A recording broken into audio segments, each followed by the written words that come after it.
More lives matter. It seems like black lives don't matter. More lives not shot in the back, running or choked out to death on the corner. Mistake to save the fire silence, that's the coroner. To the yellow journalists that won awards for writing facts, for worldwide web press stories, always calling them black. Civil rights violated, here comes C1-7 and CIA and FBI agents, brethren sellers with what Big Brother once heard. Most wars are nerds and study more than if I'm on the road, no biting curbs. Professor Boosters are fighting for survival. Making wars models won't happen, calling us captain rivals. Inquisitionist governors and secretaries of state got stateless on their tables like ribeye steak. With no care, blood dripping, they eat blacks rare. Foreigners wearing 6-point badges, pretending they're heirs to the vastness of state Muslim Al-Aqsa. Stainless blood flows out the horses, flower service agua. Demons thirst when stealing pioneers and organs. Psychiatry, death industry, the stars selling black orphans. And half-closed coffins, cause legs are missing. Killing stateless people, cancer won't even see remission. More lives matter. Seems like black lives don't matter. More lives matter. Seems like black lives don't matter. More lives matter. Seems like black lives don't matter. More lives matter. Seems like black lives don't matter. System, what system? Not gonna make myself no victim. Run down and kick them off, educate oneself and flip them. All of these titles are nationality, strips them. Must trick reality in order to really grip them in this third dimensional illusion. Organized chaos, confusion, even your protection, mental inclusion, universal law, declaration of the ancient. Act of law and master, from the rooftops to the basement, blue deep to the spaceship, ever since all creation, celestial foundation, ocean floor to the ranges, to the mountain tip, to the cosmic infinite. Basically, we are way above the shit. In other words, get in tune with the spirit, take a breath and accept mental polarity, gender, rhythm, correspondence, vibration, cause and effect. More lives matter. Seems like black lives don't matter. More lives matter. Seems like black lives don't matter. More lives matter. Seems like black lives don't matter. More lives matter. Seems like black lives don't matter. More lives matter cause I'm thinking on sound dog. It gets affected from rejected to your man's law. It's my perspective once they wreck you to replay. All the rules up on replay. So they want the cash off. Bury them on to the next one. No put them up on it down. Use them a cash cross. Can't believe I copy that. Can't believe I cause cross. Trayvon, Michael Brown's afterlife in the bad car. The afterlife visited the class crawl. Who they really want to see with the crown on high and the guards on free. I am free and you know this is what your land or your country's the secret and liberal rights. The insatiable delight of knowing thyself and bringing all injustice to light. But the fight is your plight, make your sight for the bright. I'm the mic in the night. More time for you to realize that, More lives matter. Seems like black lives don't matter. More lives matter. Seems like black lives don't matter. More lives matter. Seems like black lives don't matter. More lives matter. Seems like black lives don't matter. I was gonna get you rid. What? What? I'm rocking. Who says we in the building? Who says the building? We the more masturbation, rockin' black crickets, children rapping Friday searches like chickens without the killers. But we promote life, oh, it's all about the feeling. But we invoke life, yo, we them life beings. So you might see him on the block getting the pot.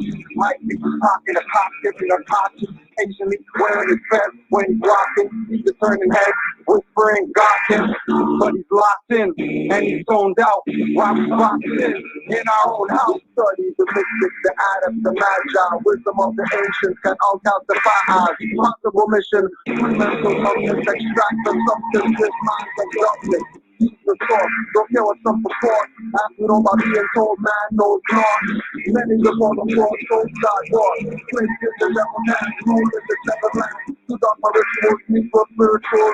brainwashed, I'm living off these thinking through a minimal. They're still criminal, in a world digital so critical. Mental survival so critical, it's visible. Can't you see not like the drop? Contact off, your ways from cyberpunk. Money for cell phones, they see you so hard. It's nothing for alarm, chips for arm. When Brad today, such a beautiful serenade, women feeding me grapes, I'm feeding the enemy marinade. Whether this night is fair or great, rain when you're effective in life you see. We can do night every day. Show you the future in the glen, and I'll look at you home like a missionary thing. Sun walk together, hit Mars and things I found God look back, we should be his friends. Forget being a prince, I'm a G. OG grown man, no doggy, the life you don't know me. Don't make me tap into the old me. That's like a couple hundred years. Walk around town with a couple hundred years and release the beast of pumpkins. The sun gon' shine for what fears. This young brother here just trying to get his third eye clear. More don't sleep, invest in your mind, body, and unleash. Real life rap, written on the track. Conscious thinking and living is dead fact. This more don't sleep, invest in your mind, body, and unleash. Real life rap, written on the track. Conscious thinking and living is dead fact. What's the moon set? The sun takes the place, the moon's on the fire box, still thinking. Real rap, who got it? Fight things, the corridors, the summer face. Game changers, cool fenders, and no pretenders. Islanders, I know my vibe through the vibe and top pretenders. Send them to our federation, so we're up and get it in. We on our birds, we on hers, subliminal beings. Third option, till I participate unwilling. They want to break me, shake that lady. Wonder with my name be, double off MD. Extra when it's crazy, for a minute that you think you can take me for a fool like a native to weak land being killed by a foreign dude. Keep it taking me, bodies on the roof, food drop. I can say you be taking me. You better move, so I'm off it. Power things my tongue, your existence to target. We're living all night and just be on the market. Genocide, carry out in pockets, I lost it. Down bulldozer, niggas are like it, it's an expose. Where I think we can't really never see closer. Take her down for a round up from your soldier. Little homie, I was seeking a fortune, tired of misfortune. I just wanted a fortune, everything that I never had, so I needed my fortune. Blowing like porcelain, headed back to the porcelain. Hey bro, tired of being broke. Probably is why I hope you can keep it to show. Just to keep us afloat, my decisions are broke. Greatness to be the referee, one issue ago. When I speak, I'm a pro. Walk in the room with my aura feeling like heavy smoke. Feel like when the next broke. Under my Louis City, the second coat. Cause every confidence taking 4 years. So the cost of living, higher profit, the private prison. These little girls are studying right just to pay for prison. These little niggas studying niggas just to build position. The fact is they can never end the prison and the mission. I wanna see the world, but I'm one man. A couple ones like me in the one place. I wanna see the world, but I'm one man. A couple ones like me in the one place.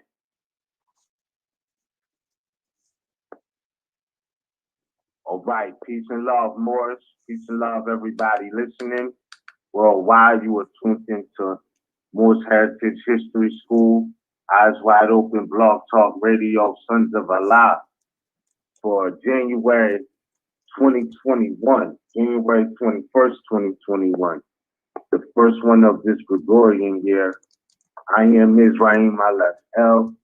I am here along with my brethren, Noble, Cujo, Admiral L. Peace.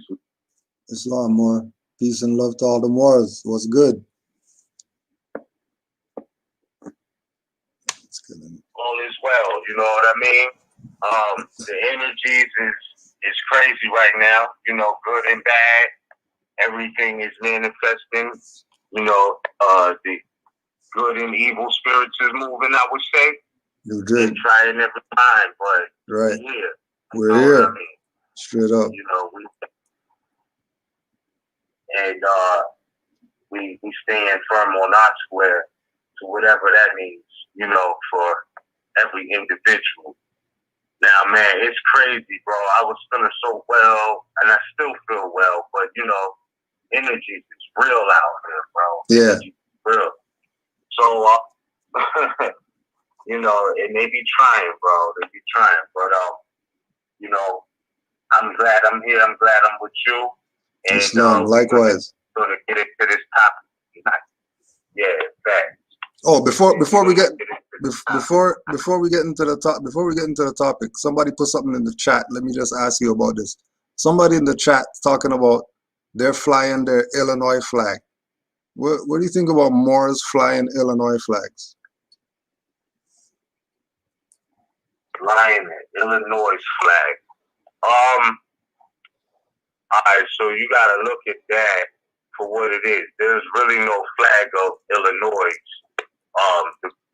The state of Illinois is a corporation, but we know that the actual word or appellation Illinois is Aboriginal and Indigenous, but it's a tribe. It's not a nationality.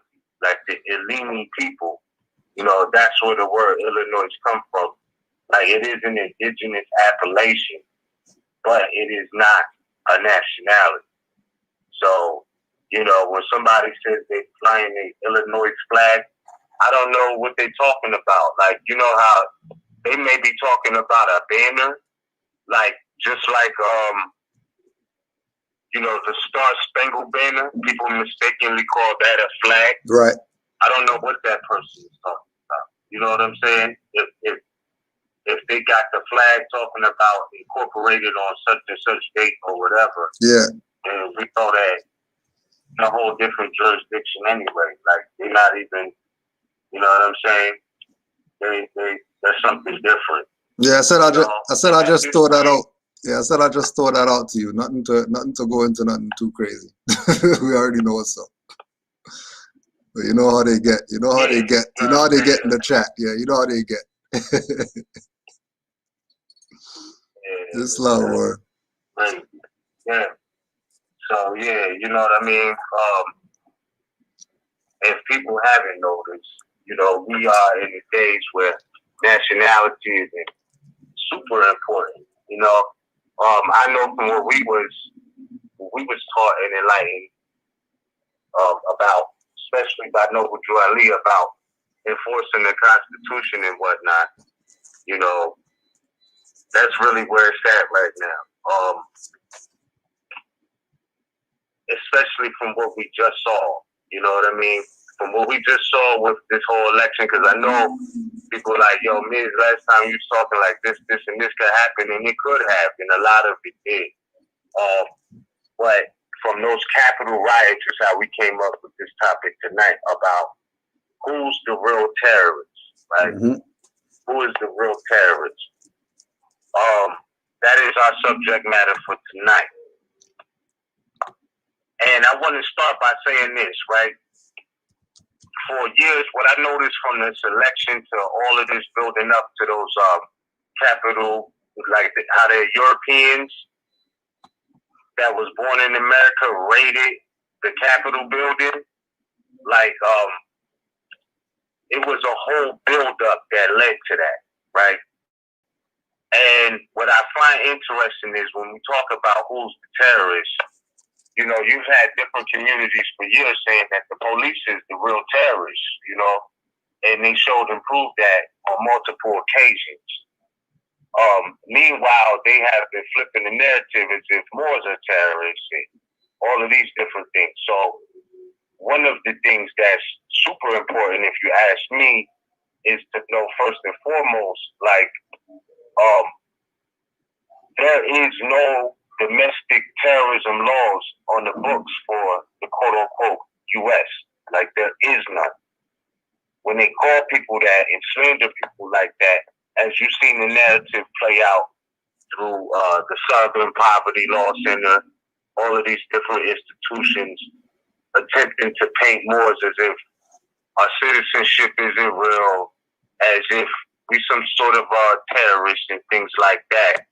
While they was trying so hard, I would say from 2010 about to 2019, I would say they missed like a lot of red flags that most of the terrorists is their people. Mm-hmm. You know, like when they was locking people up over this Capitol riot thing, most of them are ex-military, ex-Air Force or active military, active Air Force, policemen, representatives, firemen, like people who is tied into their network, if you will, right? these are the people who are being found out and charged, sons of judges and stuff like that. And I don't know. It's a controversial thing with this subject. I just know this. From what the media was saying and what happened, I know that the media knows how to spin the story very well. Like, especially mainstream media. Mm-hmm. They know how to spin the story very, very well because they control the narrative in the sense of what we're hearing, what we're seeing on TV, what they're giving you in your news feed, and things like that. I mean, not to say some of it isn't accurate, but I'm just bringing this back to these riots, right? And we're going to get into who's the real terrorist. When all of this stuff was going on and the election was being disputed, there was really nothing unlawful that Donald Trump was doing except for exercising certain constitutional attributes. But the way the media told it was like it was election fraud. And I'm like, well, I know we in the most historical, pivotal times of this decade. Like, this is the pivot. This is the pivot. This is the swing. This is the shift. We lived through it through 2020. That's the shift. That was the beginning. Not the beginning, but this is where it started. The pendulum started to swing a different type of way. You know what I mean? So we lived through it. And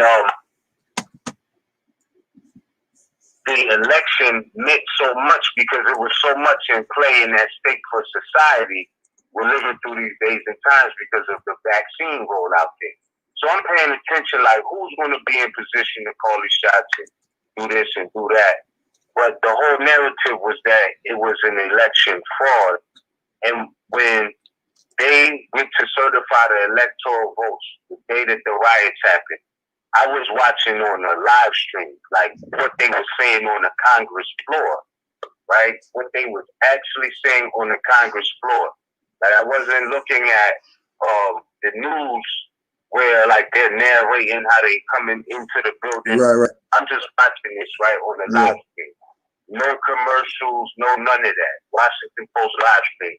So I'm listening to what they saying. And the objections that they had was really based off of the Constitution. I'm not sitting here trying to make a case. I'm just saying for this election, it was a constitutional study. Let me put it like that. It was a very well, it was a constitutional study.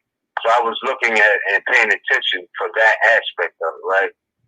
So it wasn't too many people that got to speak so fast, but I remember it was this European woman who was speaking on objecting to the electoral votes certification.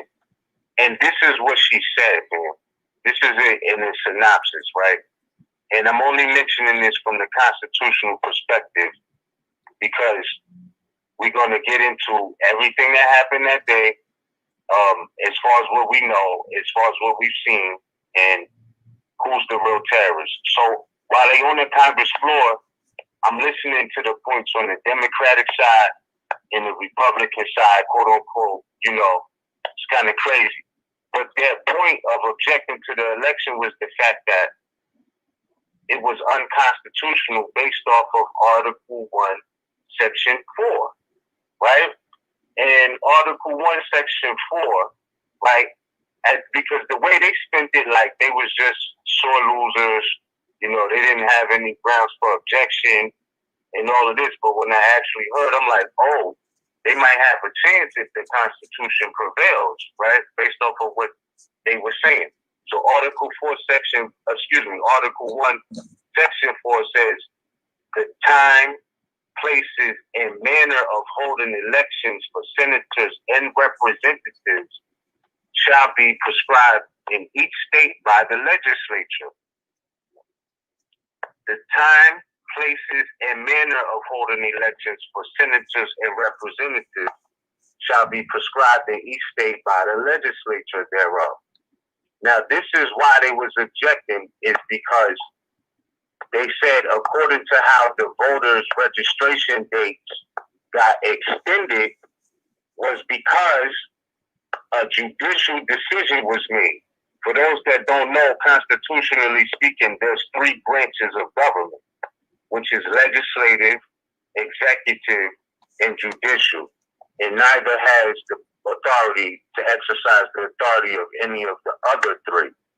So, based off of the fact that the legislature, right, has the jurisdiction according to the Constitution, not me, not how I feel about Trump, not none of that. I'm just saying according to, and remember, when it says the time, place, and manner of holding elections for senators and representatives shall be prescribed in each state by the legislature, you got to remember that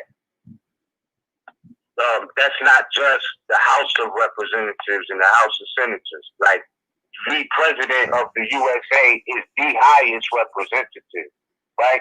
Now, I know we're not under their jurisdiction. We're just speaking based off of a constitutional perspective. Mm-hmm. So the President is the highest representative, and the Vice President is the President of the Senate. So they're both a member of each of the houses in that regard, right? So a judge can't say if it's reserved to the legislature. A judge can't make a judicial decision to say that, okay, we're going to extend the time of elections when clearly that's according to the Constitution, that's up to the legislature or the legislative branch, not the judicial branch. So Arizona got a court order extending the dates, and so did Pennsylvania. It was done through a judge for a judicial decision. And that was the basis of their objection. And I was like, oh, okay, I get it now. Like, they actually had standing to object. But that's not how the news spent the story. And I'm saying that to say that I know as a Moor how that feels, because that's what they have been doing, the Moors, over the past 10 years. Yep. In the story, it's almost like if you stand for the Constitution, you are crazy. You're the criminal. I noticed that's how they look at it. Yeah. Yeah, like, you know, and what it all exposed is why the so-called, and I emphasize, so-called Republican Democrat, when I'm listening, when I was paying attention for these past 3 months to this election, what I noticed about the newscasters' language is they keep saying, and the politicians, they keep saying that their democracy is threatened. Like, our democracy. That's how they talk. You know what I'm saying? And I'm like, well, why is enforcing the Constitution such a threat to their democracy? Like, why is that a threat? That's the law of the land. And then you think about it, it's like, okay, the democracy is not constitutional. So anything constitutional is a threat, to the democracy. Yeah. Right? Straight up. Nah, real shit. Like, that's how it goes. Mm-hmm. That's how it goes, bro. Like, I get it now. You know what I'm saying? And some people are in the mentality as if they're Democrats and they don't even know it. And I'm not even saying whether they choose to be Republican or Democrat. They're Democrat. Right. You know what I'm talking about? Like, and that's what I noticed. So when I seen that, and then it goes on back to Article 1, Section 4. It says, therefore, but the Congress may at any time by law make or alter such regulation, except as the places of choosing senators, right? So that's Article 4, and then it's something else there, but that was the main point, right? And the fact that it was already ruled in previous times that a national emergency is no change or alteration to the Constitution, because the Constitution is the law of the land. Yep. That through none of this do they have the authority to exceed these other branches, these three branches. So yeah, man, like, I just know usually in the media when they're like really trying to attack somebody through the media, I'm not saying that everybody's perfect and Trump was perfect and none of that. I'm saying everything happened for a reason, but it wasn't until I actually listened to them themselves on the basis of the objections, and I was like, oh, okay. The news will never tell your story because it's a threat to their democracy, the Constitution, that is. You know what I'm saying? So to get into this, right, bro, I felt like from what I was hearing on the floor when this was going on January 6th, I felt like they had a strong chance to object to the certifications. I really, from what I was hearing, like I wasn't watching commercial, I'm paying attention, right? From what I was hearing, I'm like, damn, if they go in like this, they probably could block this. So then another dude comes up to speak, and then there's an outburst in the hallway, and that's when I realized, like, oh, the whole raid thing is happening. So, like, I think that in that sense, certain acts of violence backfired on the party. You know, some people is like, yo, that was cool. I guess it's a lesson to be learned in that.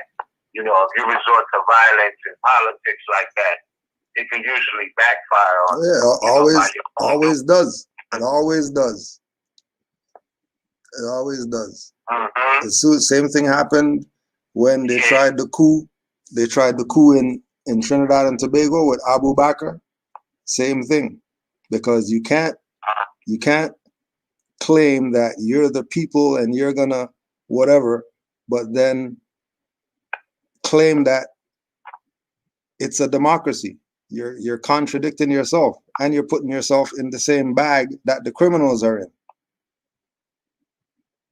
Because they're just standing up, they're just saying Constitution.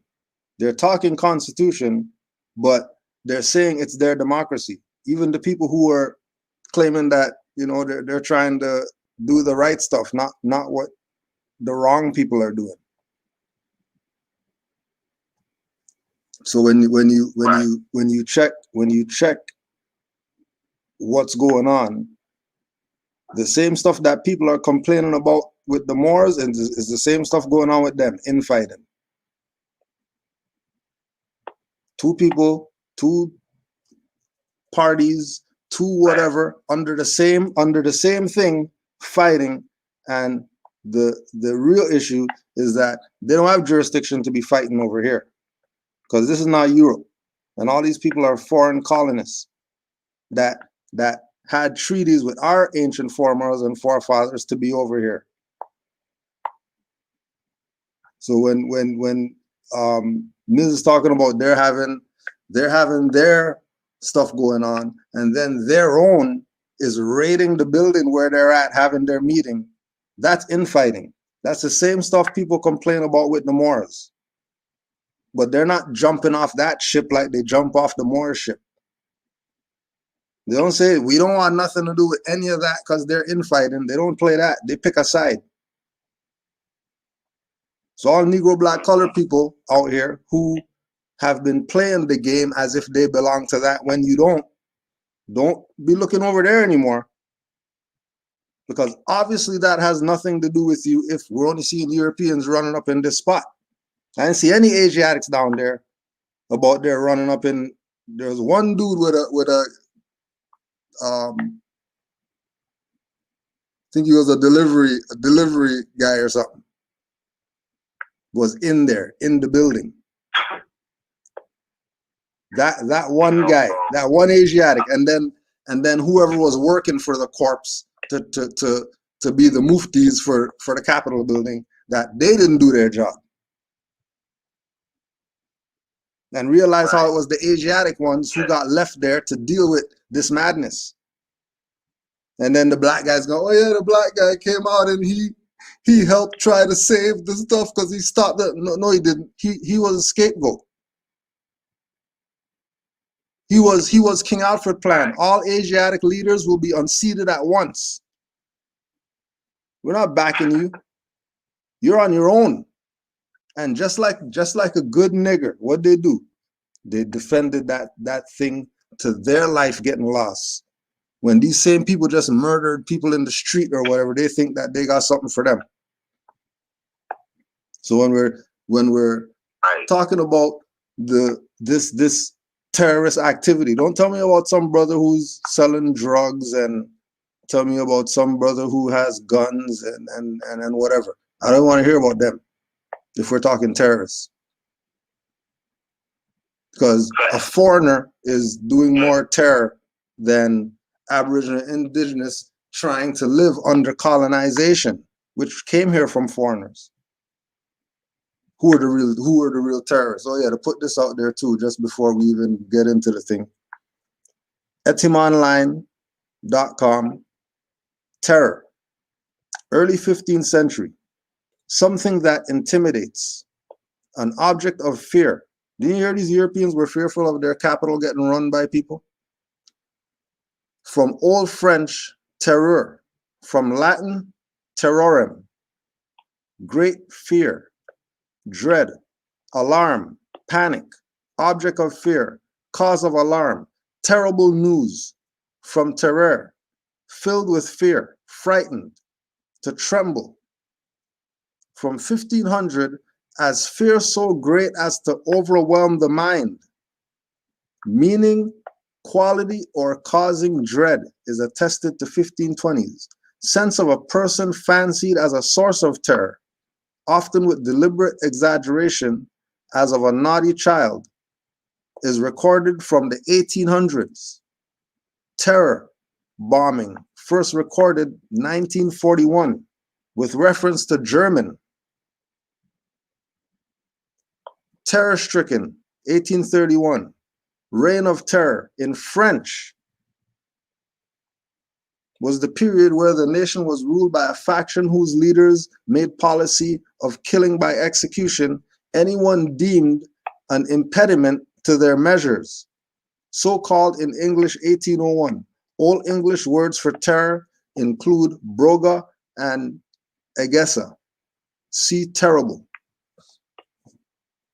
So is fear so great as to overwhelm the mind? They're not trying to have a physical outcome. They're working towards mental outcome. You worrying about some virus out there you can't see. Worried about some capital that's not yours. Worry about who's going to be at inauguration singing songs for people getting in office or whatever, when all of it is to overwhelm the mind. Because once they have the mind going, they got you. That's why Morris tell people slow down and go study. But that's why also Noble Drew Ali told you, watch the news, listen to the radio, read the newspaper. These Europeans are going to be telling truth, whether it's about other stuff or even if it comes down to them telling truth on themselves.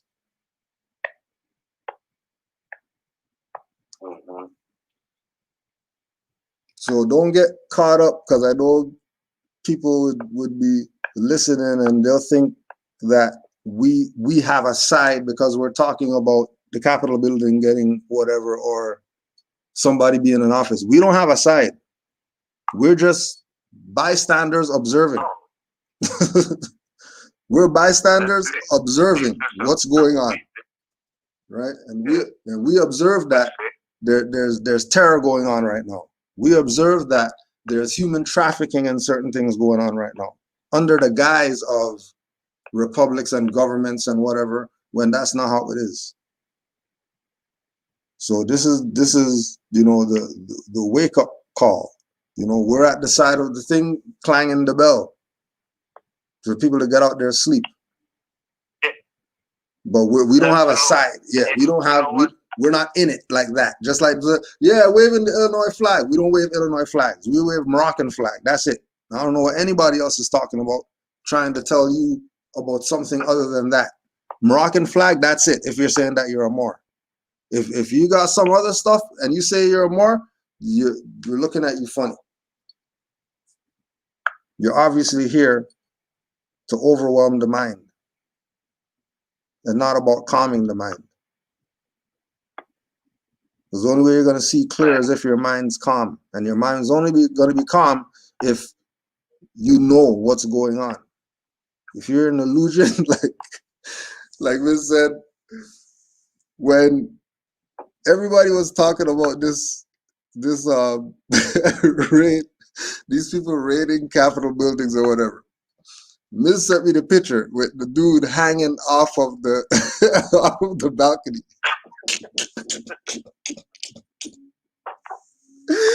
This dude is hanging off the balcony. He's hanging off the balcony, right? And I didn't read the message yet. I'm just looking at this dude hanging off the balcony. I'm like, yo, this guy's nuts or whatever, whatever. And then I read the message, and the message is talking about Return of the Planet of the Apes, because he was hanging by 3 fingers from the balcony. And you go check the picture. You go check the picture, right? There's a couple pictures with as if that was a thing. Just remember the movie Planet of the Apes when they started gaining their power with Caesar and all that stuff, and they start realizing certain things, and they're about to go in on these whoever was in their way, right? There was parts where they were just the ones in the back. They're just chilling, just hanging on stuff, dangling from bridges or whatever like that. The exact same thing going on. The exact same thing going on. I'm looking at the thing. I'm like, oh my gosh, this is what's happening right now. We're looking at the movie right now. We're looking at the movie right now, The Planet of the Apes, and the apes have taken over. Apes have taken over. Took over. You And know, everybody's messed up. Footage that took out a couple days ago, showing what they was doing once they got on the floor. Like, these dudes was crazy, bro. Yeah. And and you know what? Before we go in, you know what's crazy about that movie Planet of the Apes, right? Because that's the first thing I thought of. I'm like, yo, Yakubi, definitely, bro, with this dude hanging off by 4 fingers. Yeah, 4 fingers, bro. It was crazy. Right? And I'm like, that's what it reminded me of. Like, oh, this is it. But in that movie, Planet of the Apes, you got to keep in mind, that was a pandemic too. You know what I mean? Like, it was something called the simian flu. And they shut the government down because the simian flu and all of that. And I thought about it after that. I'm like, yo, this is really Planet of the Apes playing out right now. You know what I mean? Mm-hmm. Even though, in this sense, the virus is the coronavirus or the COVID. In the movie, it was something called simian flu, right? And it was a thing where, when humans came in contact with the monkeys, they would get silenced, and it was a contagion. Like, it was crazy, bro. Yeah. So I think all of this is definitely a script, bro. Yeah. This is definitely a script, big script.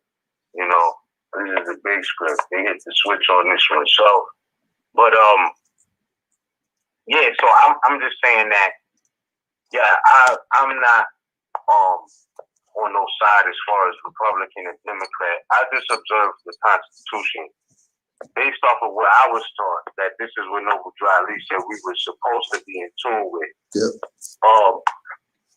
Excuse me. And I know that there's some things that are non-applicable, and then there's some things that are applicable. But for the most part, to be up on these times, man, because a lot of people don't realize we're living in history. We're watching them fall for the last time.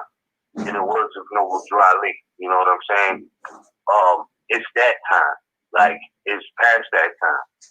So everything is being shaken up, which in a sense is a good thing. But as just paying attention to constitutional activities, I feel like these was major times to be in tune with what just happened. What just happened, because it's a lot that just happened. There's going to be some new power plays ran because the agenda is different than what they've been trying to execute and whatever.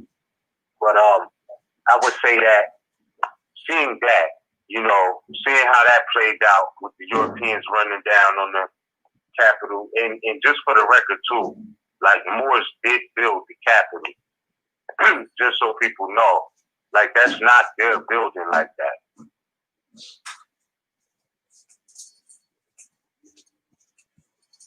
It's a fact.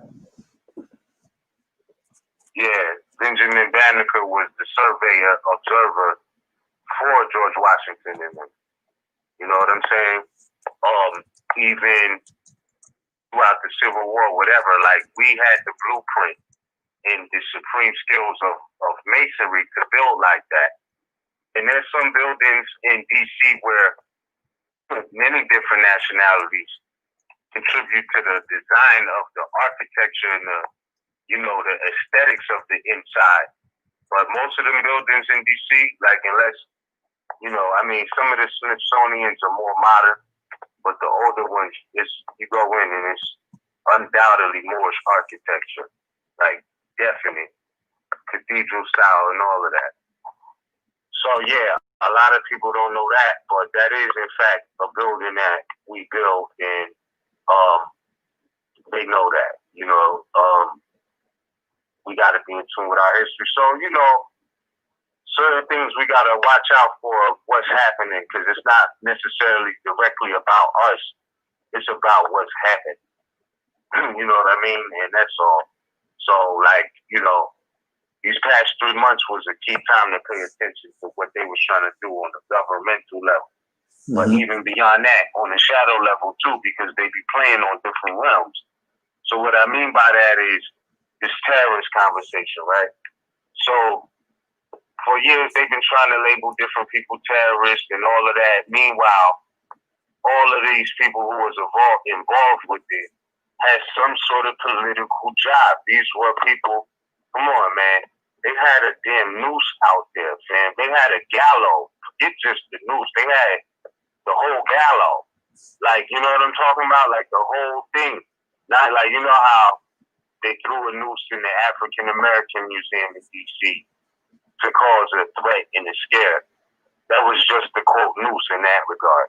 They had the whole thing out there. You know what I'm saying? Like, well, they could hang you from it. Like, this is what just happened. You know what I mean? Like, this is unheard of times, except for 1812. That's all we could really look for to be like, yo, the last time something like this happened was over 200 years ago. That's what time we in right now, right? But we're still moving towards the future, but everything revolves. Mm-hmm. So I would say that, like, it's not a bad thing to pay attention of where we at right now, because the energy ain't been like this for 200 years when they burnt the White House in the beginning anyway, because it was a brownstone. Yep. It was a brownstone. And then it became the White House later. So remember, that happened because of an attack. It wasn't just, you know, happen like that. So people getting their feelings, oh, why is the White House white? Remember, at first it was brownstone. You know what I mean? And they had to face over it. So yeah. So with that being said, man, like I feel like the Department of Homeland Security, the FBI, DOJ, all of them, like they failed miserably because the security breach definitely came from within. But they was looking without, and you know, certain media outlets was trying to label Moors as domestic terrorists, homeland terrorists, paper terrorists, all of which there's no laws for. These are just narratives, right? These are just narratives. I kid you not. There are, and I'm not saying anybody should be out here being wicked and doing lower self things, but I'm just saying the fact is there is no laws against domestic terrorism on the books of the United States. It's I don't know what to call it, bro. It's misleading. Mm-hmm. You know what I'm saying? Like when they were saying that about people. And I think that's what they're trying to usher in now, because it is so close to home for them. If we're looking at it from a jurisprudent perspective, remember jurisprudence is the ability to foresee, in a sense, what they're about to try to do. You know, and as far as what it look like right now, they're going to have quote unquote just cause to try it. You know what I mean? Mm-hmm. But yeah, man. So I just say that when it comes to what Moors are doing as far as standing up for their rights, liberties, freedom, etc., you can't put that in the same class as what we just seen these Europeans do.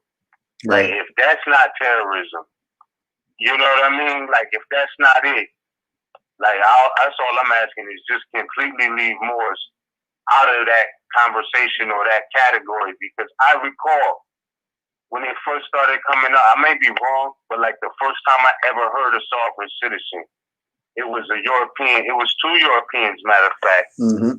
Somewhere like down south or Midwest. Yep. With the minivan. It was a father and his son. With the minivan. Yeah, yep. It was a father and his son. Yep. And they killed the European cop. You know what I'm talking about? Yeah, yo, the minivan. That's them, yo. Yeah, I know exactly who you're talking about. That's the first time that they started using that with some Europeans, not with Moors. Moors weren't even in the conversation of sovereign citizen.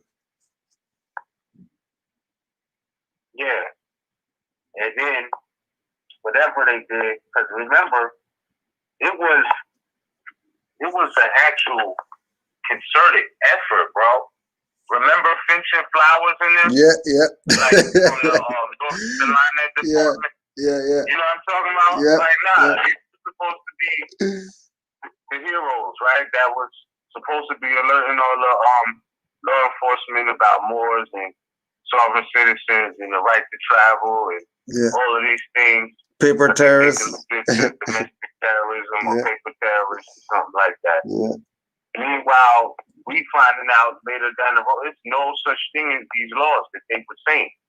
And if they were so smart, how did they miss all of these dudes that's in their association already? That are terrorists. Right? Because again, only who get in charge for the Capitol riots are military, Air Force, policemen, firefighters, representatives, etc. All right? So how did they miss all of these people to try to single out Moors?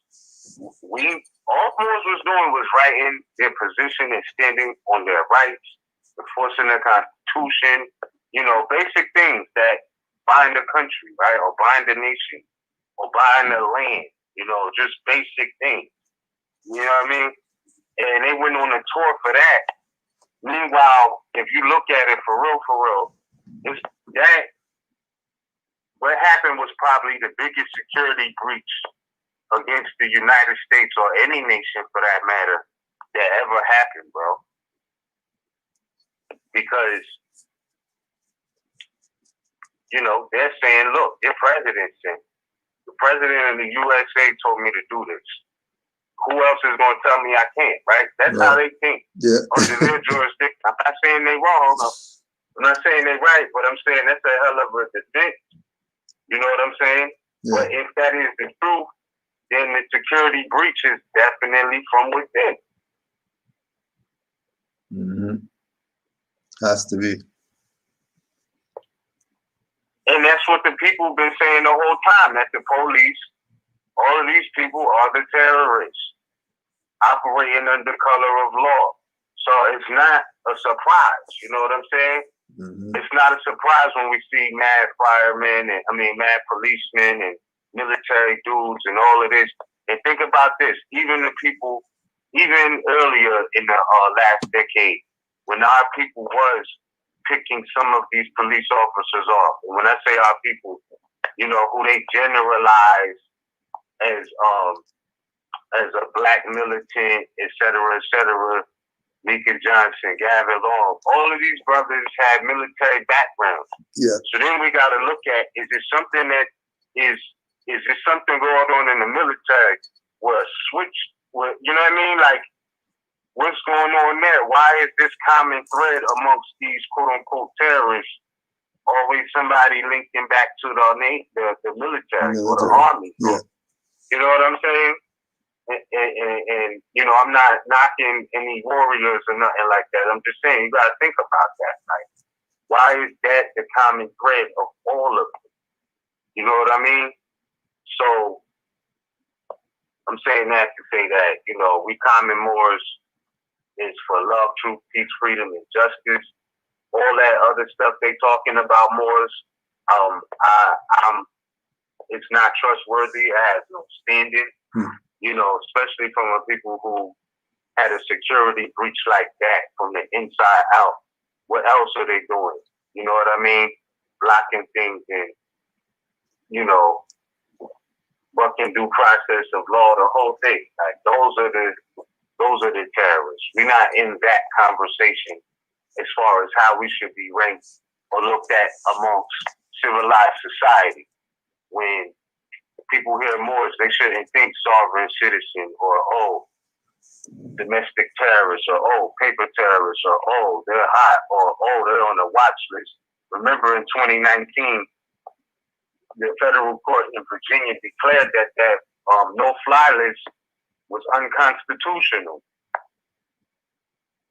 Mm-hmm. It was unconstitutional, but it was doing damage to people in real life because, you know, somebody could be on the no-fly list or the watch list, the Homeland Security watch list and all of this, and it affects different things. Like the brother was saying, like, look, because I was on this quote-unquote watch list, he couldn't even get a bank account.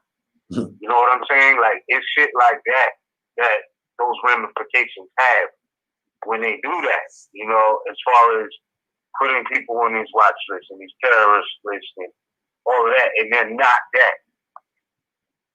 Somebody didn't do a good enough job to not see all of them coming. Like, I don't believe nothing they say at this point. Yeah. I just don't. You know what I'm saying?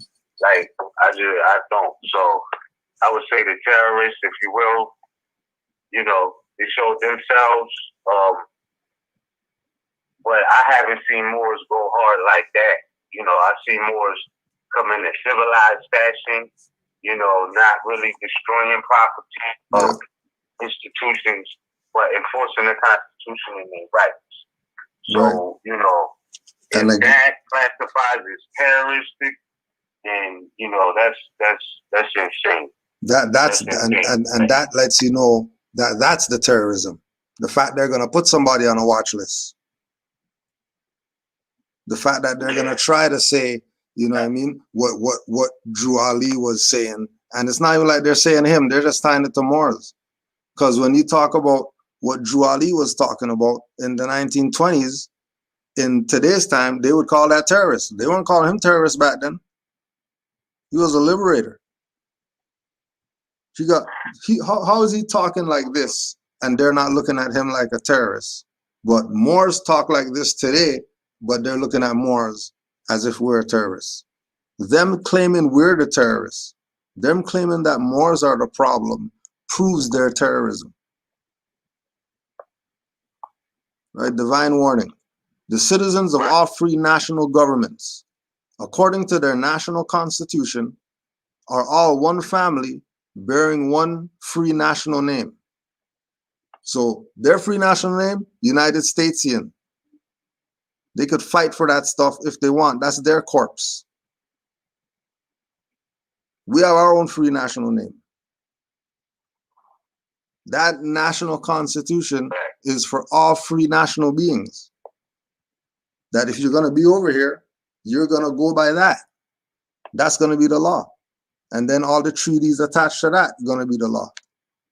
So if Jefferson and all these people are speaking from a certain perspective, but then their buildings that they have was built by our people, but then they're talking crazy in their little speeches about, well, you know, the Negro and he's, you know, inferior to the white man and all this stuff. And we're not stepping up to put them back on course with where they're supposed to be. They're going to run amok just like they've been running. Because it's all about the heirs saying it. Like I was saying, go check. Those were all Europeans that did all that capital stuff. And you already know if some brothers and sisters try that, there'll be bodies out there. There'll be bodies out there if our people tried what they pulled.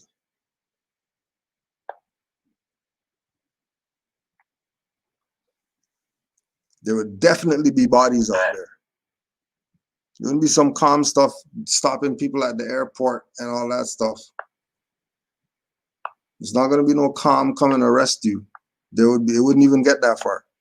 All the bodies will be at the Capitol, being put in the freezer truck, and everybody would have and people got classified. Everybody would have got classified as terrorists, and everybody would have got classified that they had COVID. Yes, facts, no doubt about it. Everybody been, yup, that's exactly correct. But people was actually wondering, like, yo, why they ain't do nothing to these people? Why they ain't do nothing to these Europeans? Yeah. All right. Certain people will say, oh, well, that's white privilege. And we know white is a status. So maybe that's true. We know they're not white people. They might just have a white privilege based off of paperwork. But these are Europeans. But the reality is, these was their brothers, man. Like, real talk. They was police and military. The mob crowd, if you will. The people in that particular situation who invaded, they raided the Capitol, not invaded. I don't know if you've seen the video when they made it to the Senate floor and they was going through people's papers and all of that. No, I didn't see that part. The video, I didn't see that part. Oh, that was a raid. That wasn't a, they raided the Capitol. Just like they raid people's spots and all of that. They raided the Capitol, bro. They was taking papers and scrambling through papers and congressmen and women's office and all of that. Putting their feet up on the desk comfortable, right? And they had police in the room. But these was their brothers. Yeah. So, you know what I'm saying? Like, so people ask why they ain't do nothing. They was brothers. You know what I'm talking about? Like, that was their peoples. They was in the military. They was all of that. You know what I'm saying? Like, they was all of that. And they knew that. So, policemen, firefighters, representatives, Air Force people, military, the whole thing. That's who they was. That's who the crowd was, bro. Like, look at, and then the dude with the horns, he was military. It was a son of a district court judge. These Europeans ain't playing. Yeah. You know what I'm saying? Like, they're not playing. And but I'm not saying that's the way to go, but they show people how to do that. Like, if you're gonna do damage like that, they didn't. You notice they didn't do that in their own community. They went somewhere else and did that. They all met in one place, descended on that place, and did what they did. Meanwhile, our people, it's gonna be destroy your mom and pop shops that you gotta go to, the whole shit. You know what I'm saying? It makes, I don't know, man. I'm gonna leave that there, but I'm gonna just say that, if that wasn't a terrorist act, then I don't know what's going on. Yeah. You know what I'm saying? Like, these people, it's crazy, bro. I just don't want to hear nothing from the SPLC, because remember, the Southern Property Law Center, they was pushing that narrative heavy as well. But the FBI declared them not a reliable source. Right. FBI said the Southern Property Law Center is not a reliable source. But these was the people who were spinning the narratives of Moors being sovereign citizens, terrorists, and the whole thing. And none of these people had credibility the whole time. And now we know that beyond a reasonable doubt, based off of the events that happened over the last year. You know what I'm saying? So these people with these narratives, it's already like, all right, you kind of know when you see the media trying to spin a narrative so hard that is usually based on falsehood. Usually. Like when they try to brand a certain group of people a certain way, it could be, and usually is, if they play them good, sometimes misrepresented by the media. And that's what I'm saying. So I don't rely on any of them as a source of who people are, but I'll look at the footage if something happened. You know what I mean? Yeah, yeah. And I felt like that happening. Yeah, you know what I mean? Like that happening was crazy, bro. It was Planet of the Apes for real. You know what I'm saying? And they was up on a scaffold, like just like that Planet of the Apes, bro. They was climbing the wall, just like the Planet of the Apes. You know what I mean? And it's funny when I say Yakub is real. Remember too, and I don't want to get off into this movie too much, but in the movie, the scientist who had the intelligent valves and things like that, who was responsible for overseeing them, in the movie Planet of the Apes, it was a brother, and his name in the movie was Jacob. Mm-hmm. But we know that Jacob is the modern word for Yakub. Yeah. So, you know, they was telling you in that movie, man, like what it is, you know. And they showed out. They definitely showed out. Yeah. But yeah, and so that's where I'm at with it. It's just like we don't belong in that conversation. Because Moors is not doing that. Moors is not running down on the Capitol building. Yeah. And then I'm not saying they ain't about it, because they're not. They're just wise enough to not move like that. Right. You know, these Europeans, they was on a whole nother level. You know what I'm saying? But again too, it's going back to that thing that they're gonna assume that it's some white privilege why they could get away with that. You know, how could they do that? Like they have enough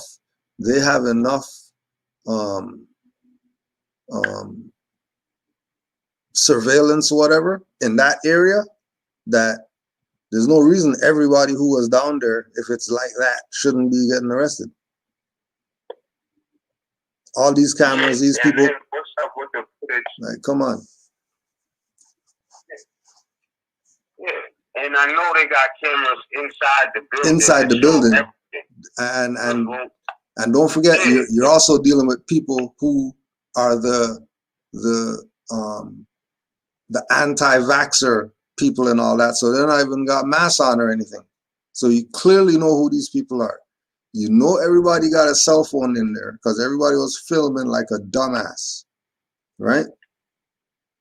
You know for a fact that it's these people's phone. It's not your phone. They tell you, we'll record you while you're just holding your phone. They tell you that they'll do that. So when they're talking about 5, 6 people they picked up and all that stuff, that's not, you know, them not doing their job and whatever, right? All of them are part of the game, and all of it is to distract you, so you can't come to your senses. Everything is to distract you. They tried the vaccine stuff. All the holistic people went nuts, told these people, hey, once you have a healthy body, you ain't gotta worry about anything. Or couldn't get our people with that. Brought up something else. Have these people saying that the quote unquote black women's vote is why certain people are president now. But those people who are up there did worse stuff for black people than you could ever imagine. And they're down with being ruled by them.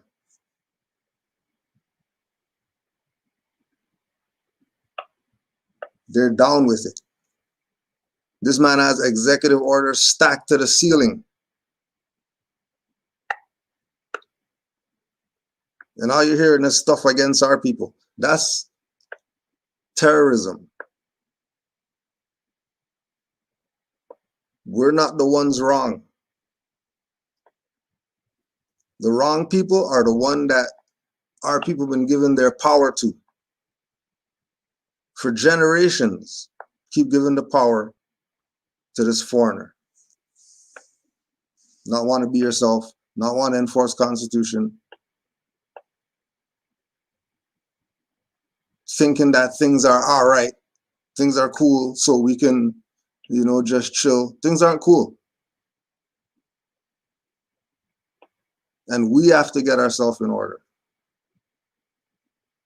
There's no more relying on them. Their stuff's over. You see these people raided Capitol buildings and stuff like that? This stuff's over. It's been over. It's just eating vomit. Just eating vomit. Vomit and then eat it. And then vomit again and then eat it. That's all that's going on right now. Yeah. Time to get up off the damn floor, wipe your mouth, and start handling your own stuff. Because the thing that we're waiting for, whether it's them or a savior or whatever, it's not happening.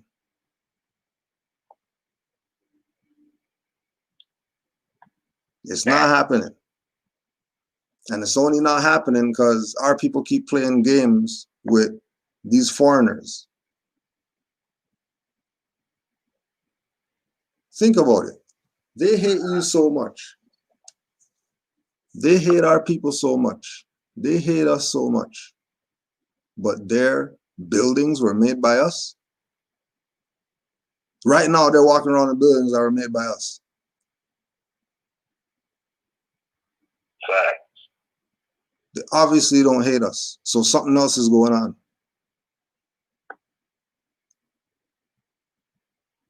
Right? Something else has to be going on. Right? And again, we go back to Benjamin Banneker. He wrote letters to them, telling them, I'm not black guys like the people who you guys are used to. Like, yeah, those are my brothers or whatever, but you're not gonna treat me how you treat them. You're nuts if you think you're gonna treat me like that. Because I'm a man of dignity, I'm a man of respect and all that. What's he telling them? That they have uncivilized ways they need to check. No wonder this European's talking crazy. And he's talking on behalf of no different than Moors right now. Talking on behalf of Moors when people are trying to say we're sovereign citizens or whatever. What are you talking about? How many Moors could vouch that's not the case?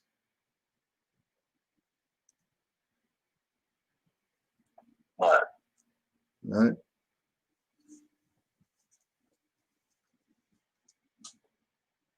Don't get fake citizenship. Go ahead, Mark. Yeah, they came up with a lot of false categories, bro. Like, and a lot of people didn't even notice it because it sounds slick.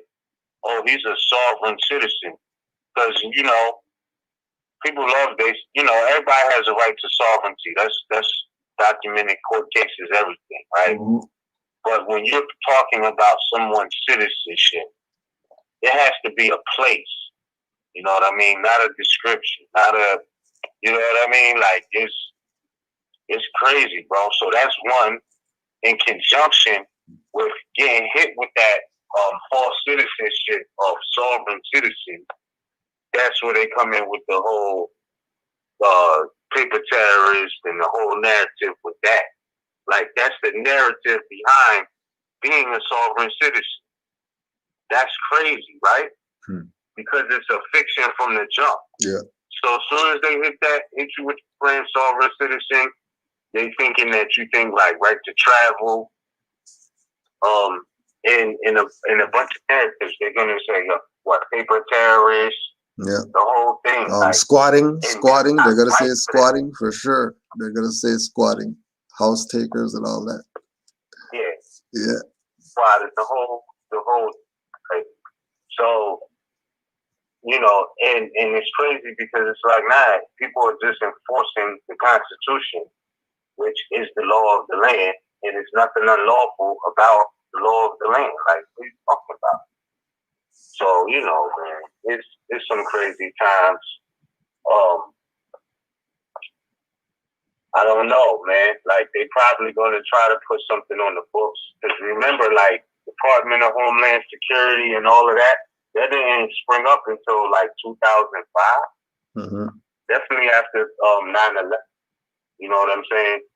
So this is not something sanctioned by the Constitution. You know what I mean? It's not. Because just about everything they try to do post 9/11 was deemed unconstitutional, from the Patriot Act, all of that stuff. So I'm like, you know, somebody failed them miserably. Miserably. If they could see what happened on January 6th coming. Like, you know what I mean? Somebody was not good at their job. You know what I'm talking about? Like, if that's what they were supposed to be here doing, and categorizing terrorists and all of this, and they missed. It was a couple thousand of them out there. There was a few thousand of them out there, bro. Yeah, they were out there. They was deep, bro. Yeah, they were out there. They was deep, bro. You know what I mean? And that point you brought up too. All of that. That point you brought up too. That always keep in mind that when you see certain operations go down, that you don't have in your mind racist European and all that stuff. These are judges' sons and stuff like that. Right. People are pulling this stuff off. Like they're not the trailer park trash people who have nothing to do. They're shooting cans in the wilderness, running out here, talking about running in the Capitol. It ain't them. Nah. Like that's not the ones who are doing this. Right? Be mindful of that. Because it's too sophisticated operation. Right. To be some Bushwick Bill guys coming out here talking about they're raiding the Capitol because they got some fatigues on or something. No. Something else is going on here. I mean, just know that all that is none of your business. People are going to talk crazy. Well, the Constitution is yours and all that. Don't get fall of that. You have nothing to do with it. You're citizens of U.S.A. and all that. Don't even play around in that mess right there. You're not nationals, you're citizens. Drew Ali said you're citizens. Don't even play in that BS. Because Drew Ali didn't say you're citizens of no United States anywhere in anywhere of his writings. That's only on the Moorish Science Temple of America nationality and identification card. Only there. That's a fact, which is highly questionable. Highly questionable, you know, because that's a whole nother thing. But yeah, definitely, I would say no. That's you're right. We already broke that down like that. 14th Amendment citizenship, how they play with these words, you know, and yeah. So I don't want to say, because I know, you know, not because I believe something, like I'm talking from reference points that have not been rebutted. You know what I'm saying? It can't really be rebutted.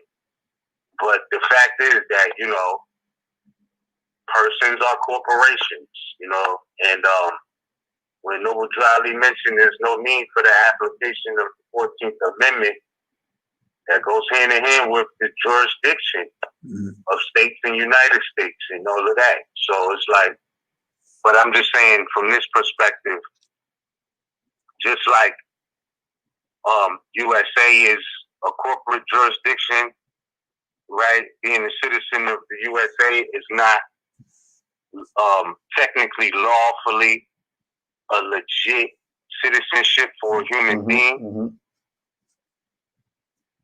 because it's different from being an American citizen. But the same thing applies with sovereign citizen, right? Because sovereign citizen is an artificial jurisdiction too. You know what I'm saying? Yeah. Like they try to make new citizenship, right? So they can kind of go around with their obligations, their duty and obligations. See, like, as far as I'm concerned, I might not be the smartest person in the world, but according to what Noble Drowley said, when he was talking about the government being prepared by more genius citizens, right? Genius. You know what I'm talking about? Yeah. And he was referring to American citizens, not United States citizens. It's a difference, right? It is a difference. So there's more genius citizens. Genius means being led by spirit. You know what I'm talking about? Like, if you really look up the etymology of genius, it's genie, you know what I mean? Like, it's spirit, you know? So that's what people need to really tap in, you know? But I feel like maybe that is the frequency they was on, so they tapped into going ape shit for real, you know, climbing up the walls from the beginning, right? Let alone the dude who was hanging from the balcony. Like, it was like 5 of them at a time climbing up the wall. Like, where they, like, you know what I mean? That's actual monkey behavior. Like, that is it. You know what I mean? Like, that's how gorillas and apes act. So, I'm just saying, you know, yeah, cool. You know what I mean? And the story, man, it just played itself out. It actually happened, you know. We seen it. So I'm just saying, you know, I don't know, man. They got something else going on. But I'll say that they did a horrible job over the years trying to classify people who they didn't really have accurate classifications for. Yeah. Excuse me. Yeah, more. Yeah. And I want to say this too. It's no way they don't have footage from what happened on the inside, right? Because even when you go to the Library of Congress, if you pay attention, there's cameras in there. You know what I mean? And that's just the library. And to get in, you got to go through the metal detector, right? So what happened? It had to be a major security breach, bro. Major security breach amongst their own ranks. And then, you know, it was so bad. They had 25,000 troops that fortified Washington, D.C. To protect them at the inauguration and whatnot, right? Did I say 45,000? I meant 25,000. 25,000 troops. And the FBI was vetting them. Like, because they know they got breached from the inside.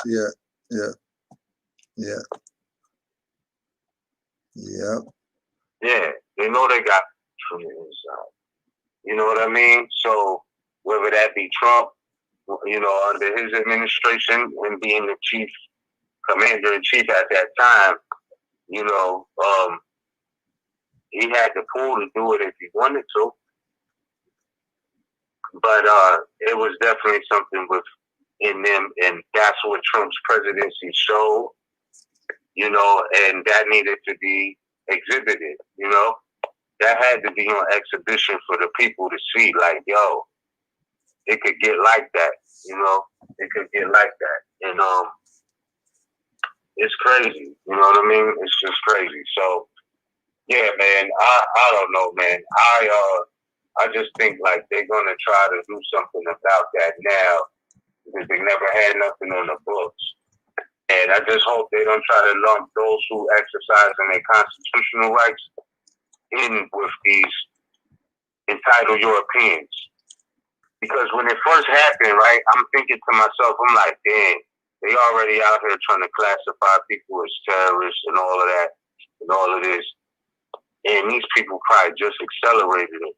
But, you know, then I thought about it. I'm like, yo. And as the information kept coming in, I'm like, these are all Europeans. They all police, military, et cetera, We ain't got nothing to do with this. And they better not try to lump us in with that, like they did with the 2 European boys we were speaking about earlier. With the whole sovereign citizen thing. You know what I mean? Because it's on display for everybody to see. And mad people was upset. Because I don't know if you've seen this, right? But if you go back to, I think it was June 2nd, 2020, the security force they had in place at the Capitol when the BLM protesters was out there. Versus the security. You seen that? Yo, that's crazy. That's ridiculous. But again, that can happen if it's inside, right? So can't be too surprised. Yeah, can't be too surprised. You know what I'm saying? So yeah, but yeah, and it's a fact. You know, somebody put in the chat.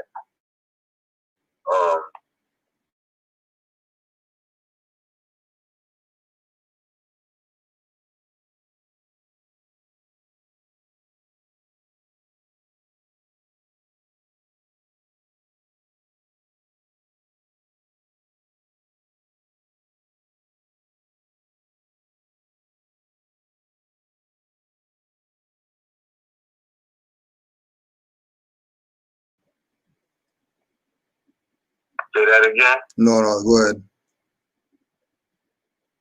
Oh, okay. Yeah. Now, I thought I heard something else. You might have had something on the background. But yeah, that's the whole point. You know what I mean? Yeah. So. No, because when you're talking about you know, them going through the actions of this thing. Also remember what went down in Seattle, where they tried to pull the stuff there. And again, once the people cross the line, that lets them know they still got you. You're still in the jurisdiction. You're not really as separate as you claim. You're just being rambunctious. You're just being a rebel rouser. And the thing of trying to, you haven't heard any people like SPLC or whatever like that step up talking about that being, oh my gosh, that's some people who's exercising their rights or whatever. That's not how it's looked at when it's us. Even when we're doing the right thing. We're doing the right thing. And they're saying, well, we're doing something that's against government, anti-government, some other stuff that they use. When we're pro-government, we're more government than anybody else out here. As far as it running by principles, not people's emotions and titles that they got or whatever, principles guiding the government. You know, things not being up for dispute amongst the quote unquote membership, so that there could be peace in the society. But there's not going to be peace in any society when the colonizer is running it. Because the foundation wasn't built on righteousness or whatever. It was built on pillaging. So that's what you're going to get. People get to a point where they realize, oh, these guys are a fraud or whatever. And then they put up a fight until they have no more resources, and then they have to get kidnapped, and now they're out the way, or they just go back to being part of the system, which they know is raping them. Yeah. Which they know is conspiring with other governments to keep them dumbed down. Unfortunately, they can't see it. You know, even with these, you want the Republic back, Europeans? Go back to Europe. How about that? Forget raiding capitals over here. Go over there and go get your parliament back or whatever. Like we said, right. They ain't no Europeans built with sandstone. If the White House was once made of sandstone and Europeans don't use that to build, whose stuff is that? Why don't they go claim some republic back in Europe? Why are you claiming republic here? As if they're American or whatever. They're not American. They're modern Europeans.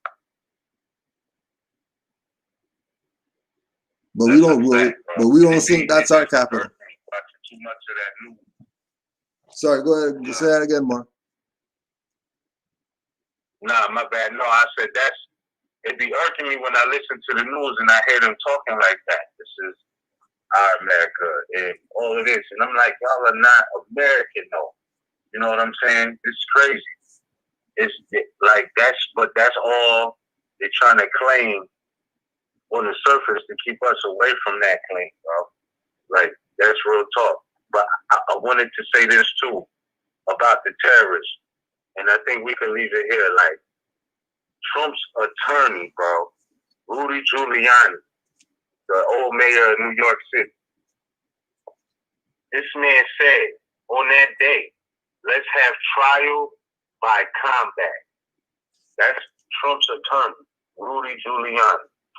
Trial by combat. So to the point of who's the terrorist, you know what I'm saying? As far as all of those institutions that were spinning the narratives and trying to make Moors out to be this and that, I don't want to hear it, bro. You know what I'm saying? Like, I just don't want to hear that. Because we got him on record. Rudy Giuliani, the president's attorney at the time, in D.C. saying, let's have a trial by combat. That's your terroristic threats, if you will. You know what I'm saying? So if they can walk around and they're not labeled as terrorists or none of that, then, you know, again, they got to leave Moors out of that. They got to. And I wanted to share this too when you mentioned about the sandstone.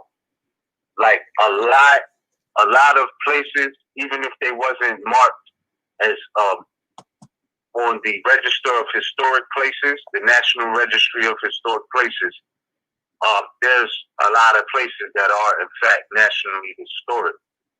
Now I wanted to say this, on the East Coast, if you ever travel on the East Coast, there was a place called the Maryland House off I-95. It was it's a place called the Maryland House. It was like a rest stop. And I'll say maybe 10 years ago. Yeah, like about 10 years ago, I believe they started changing. They changed it from like this old historic feel to now it's like a real modernized commercial feel. But they had a painting on the wall of Benjamin Banneker Bay observing D.C. with George Washington by his side or right behind him or something like that. So yeah, I just wanted to bring that up. Like, he was acknowledged for that. You know what I mean? Like, he was actually acknowledged. It's a fact. So yeah, my bad, Mo. I didn't want to cut you. Oh no, you're good, I definitely have to add that on. No, you know, that's him. And then, no matter how you look at it, I feel like this whole the whole ceremony yesterday was just defective, bro. Because when Biden went to swear in these people, everything was virtual. It was like on a virtual screen, and you couldn't hear no audio. And I'm like, is this an official ceremony? Like, right. I don't know, you know. But yeah, it just didn't seem official. You know what I'm talking about? If they could have 1,000-something people out there for Trump's situation, you know what I'm saying? Like, they could have had somebody, you know, like taking safety precautions. Facts, habits for life, fraud on fraud. Yeah. You know what I'm saying? Like, everything is just questionable right now. In my eyes, that's how I see it. Fraud up and down. Benjamin Banneker Bay came up a few times, so I just wanted to read a little bit of his letter to Jefferson. Okay. Just because he came up again, so.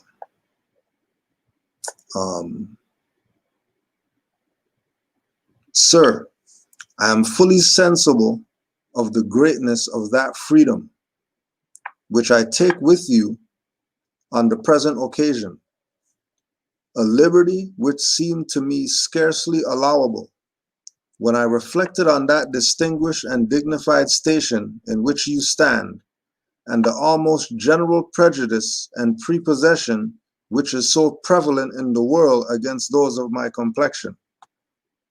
I freely and cheerfully acknowledge that I am of the African race, and in that color which is natural to them of the deepest dye, and is under the sense of the most profound gratitude to the supreme ruler of the universe, that I now confess to you that I am not under the state of tyrannical thraldom and inhuman captivity, to which too many of my brethren are doomed, but that I have abundantly tasted the fruition of those blessings, which proceed from that free and unequaled liberty with which you are favored, and which I hope you will willingly allow you to have mercifully received from the immediate hand of that being, from whom proceedeth every good and perfect gift. So he was letting them know that he's not their Negro. He was letting them know that you have certain obligations to this supreme being, the supreme ruler of the universe. That if supreme ruler of the universe gave us rights, how dare you try to say I have none, or put me under some state of tyrannical thraldom and inhuman captivity. I'm not Negro. I'm in a completely different jurisdiction. Look at my fez that you guys have enshrined in your Masonic whatever. Walking the halls of these buildings that I designed. Walking on these streets that I designed. And I look like my brethren who you people are talking crazy about. But you're not gonna dare talk crazy about me. And then they honored him. Honored him to the point where their lodge named after him and all that. Right. Right. No. In other words, Banneker suggested that his own achievements as a free man were both a contradiction of Jefferson's belief that blacks innately lacked intellectual ability and proof of what they could achieve when they were not limited by the tyrannical thraldom of slavery. Tyrannical thraldom is the same stuff that we're telling you about from the beginning, terrorism.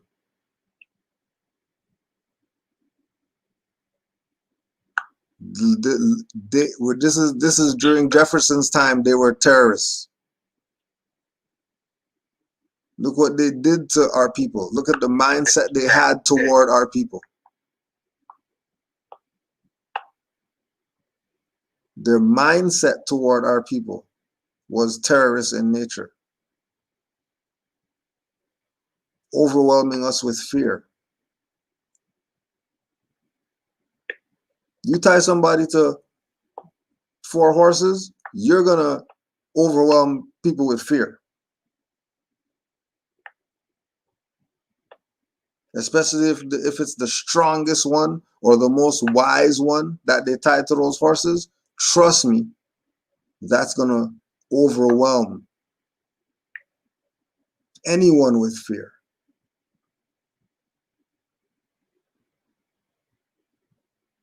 And the power comes from realizing that it's them, it's not us.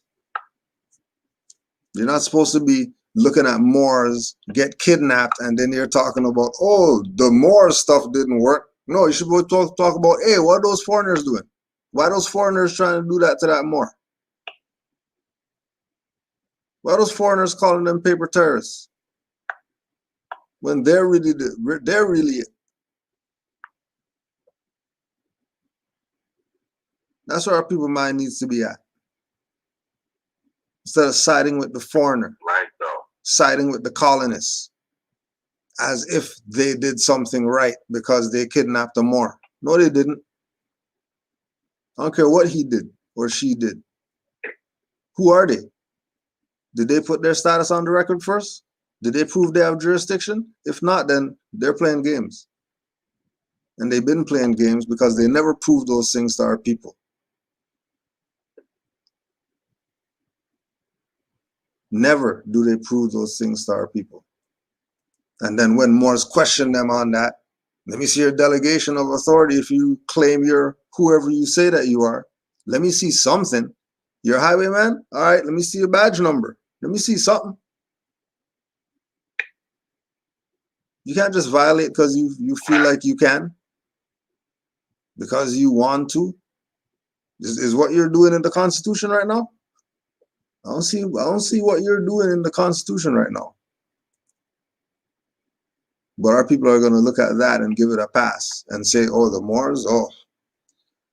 You see what happened to that Moor when he said that he was a Moor and the judge? All right. Yeah, playing games. Right. Tyrannical thraldom. That's crazy. It's like Noble Drew Ali said in the Circle 7 about glory and the shame being misplaced, bro. And it's kind of like that's kind of what happened. Yeah. You know what I mean? They misplaced the glory and the shame, you know. And again, like I said, anything constitutional is automatically a threat to democracy. I mean, yeah, anything constitutional usually threatens a democracy because it is not constitutional. Yeah. That's what I'm saying. That's what I learned from this whole situation of the election. Because even looking at Trump not conceding and all of these things, yeah. He said it like it's technically not a law that he has to. He can object as long as he doesn't concede. Mm-hmm. So that just made me realize, like, oh, okay, yeah, I get it. Because they're not operating off the Constitution like that. So they threatened by that. Yeah. You know what I mean? If somebody takes a constitutional stand. Like, that's just crazy to me, bro. That's crazy. But, yeah, so I know that is something. I don't know.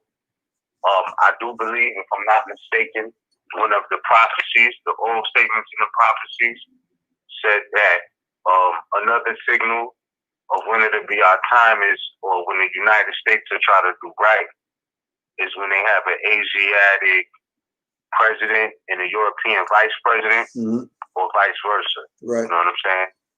Something of that nature. Yeah. So I would say, yeah, it's in our time. That's what the whole 2020 thing was actually about, if you was paying attention. In our time. The wheels of industry stopped first. Right. Wheels of industry stopped first. So you already know what time it is. If you in tune with the prophecies in that sense, you know? Or Prophet Noble Drew Ali in that sense. I'm just saying, man, like, you know. But, yeah, I just feel like they need to focus more on who the real terrorists are in that sense. And I believe that was shown, you know, those Europeans, again, they was interwoven into their society, again, military, police, firefighters, representatives, Air Force members. That's who was in the crowd. That's who they need to deal with. And that's who the people been saying is the actual terrorists for mad years. You know what I mean? Mad years. Like, you just took it back to Benjamin Banneker Bay, you know, when he was saying this, making those distinguishments of tyranny. Yeah. You know what I mean? Yeah. And then I know people could get more specific with what we're saying as far as who's terrorist and who's not. But some people will go as far as to say as they're treason. They're traitors. They've committed treason. I get it. You know what I mean? They didn't, you know, like they had a guillotine out there for that purpose. Yeah. Like they literally did. You know what I mean? Yeah. You know, no, real talk. You know, like that's who they were. They was there for the smoke, bro. You know what I mean? They was definitely there for the smoke, and that's what I seen, man. That's what I seen, and it's I don't know. I just feel like it's our time. It's been our time, but everything had to happen and materialize first. So all we gotta do is stay true to ourselves and stay on the path, and everything will fall into It's gonna place. fall into place, You know? exactly. But we can't be yeah, Exactly. absolutely. It'll all fall into place. But we can't be passive at the same time. We gotta know what's up, you know? We gotta know what's up. Somebody asked, whatever happened to Intact? I'm not sure on everything that's going on with them. I just know the dude got charged. The head of the Infact militia. Yeah. I heard he got charged like a couple months ago or something like that. Yeah, something like that. For the demonstration in Louisville. So-called Louisville. Yeah. But yeah, I mean, that's that. But I would say even with what happened January 6th though, like that wasn't our people's fight, period. Yeah, big time. That wasn't us. That's what I told my cousin. Big time. I'm like, nah, you know what I mean? Watch this. This is like, and I said this before they even got into the building and all of that. I just felt like, I'm like, because this is such a critical time, right? Whether we believe things are real or not, the times we in are critical. It's a quote unquote crisis. And the probably most important election of our lifetime. They don't happen as often as people think. Every 4 years, and you know. But this one, as far as I've been alive, this was probably the most important one to study from a constitutional perspective, right? So I'm looking at that, and I'm like, before they even raided the building, I told my cousin, I said, this is like the Union versus the Confederate. Mm-hmm. They start off the tension just around the election alone. Yeah. Like, just off of that.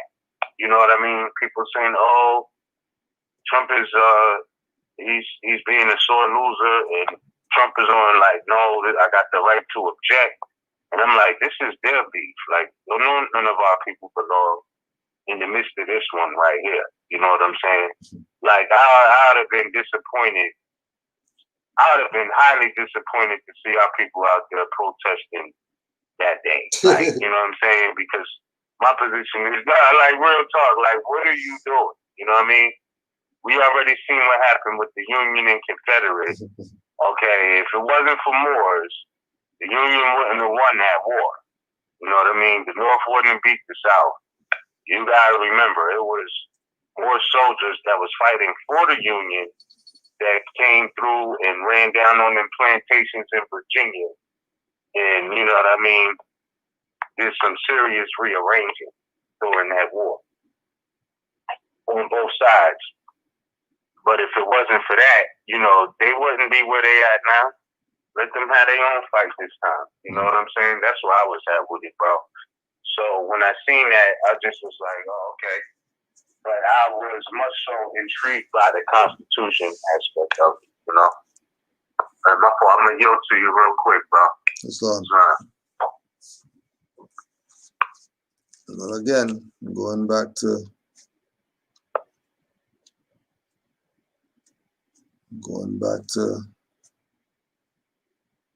Juali and that importance of looking at things from a constitutional perspective, right? Not because Constitution is the supreme law of the land, because that's how Noble Drew Ali enforced it on Moors. That same way. I, the Prophet, was prepared by the great God Allah to warn my people to repent from their sinful ways and go back to that state of mind of their forefathers' divine and national principles, that they would be law abiders and receive their divine right as citizens according to the free national constitution that was prepared for all free national beings. They are to claim their own free national name and religion. There is but one issue for them to be recognized by this government and of the earth, and it comes through the connection to the Moorish divine and national movement, which is incorporated in this government and recognized by all other nations of the world. And through it, the Moorish divine and national movement, they and their children can receive their divine rights unmolested by other citizens, that they can cast a free national ballot at the polls under the free national constitution of the state's government and not under a granted privilege, as has been the existing condition for many generations.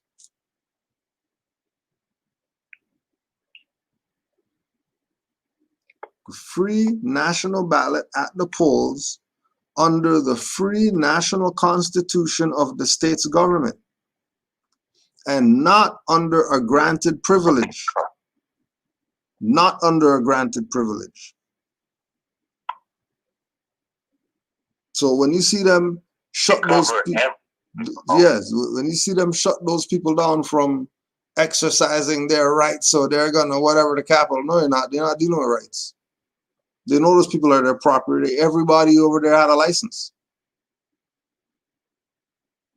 Everybody over there had some type of documentation they got from U.S. Corps. But they're arguing about rights and citizen stuff and constitutions. No, you can't. We'll let you walk around for a few days, make you feel like you're doing something important. But when time's ready for us to get back to whatever, martial law, and we shut you people down. Because they're not concerned. Because they know the people are their property. Their property that's mad. Their property that's being emotional. Property's mad and emotional. Do you think these people care, really? They don't care. That's why they could get away with doing what they're doing, because our people don't care. If our people cared about their nation, if our people cared about their children, if our people cared about their families and the people they love and their friends, and they cared about the environment and all that, we wouldn't be doing the madness that we're doing, which condones other people doing madness, because we're the founders of civilization. If we're not doing it, nobody else is going to be doing it. And we've been supposed to be enforcing the Constitution on these people. But again, by not doing it, like we were talking about earlier, by being passive when it comes to constitutional enforcement, by being passive in that realm, we're seeing what other people are doing with it. Which is, you know what I mean, only going to make stuff worse for us. Because these people went, raided, whatever, right? Now, they got 7-foot fence, barbed wire, and all that stuff, and now you can't even go down there. And you didn't even have anything to do with any of this. But now you're left out.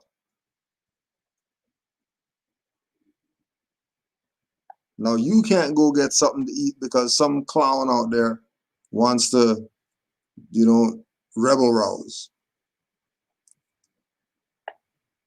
But Jolly warned you that these Europeans are going to let you down. So you shouldn't even be surprised at what's going on right now. Because everything was told to us by the prophet is going to happen. And everything is happening. Everything's been happening, and it's going to be continue to happen until our people come to their senses. And that's all they have left, coming to their senses.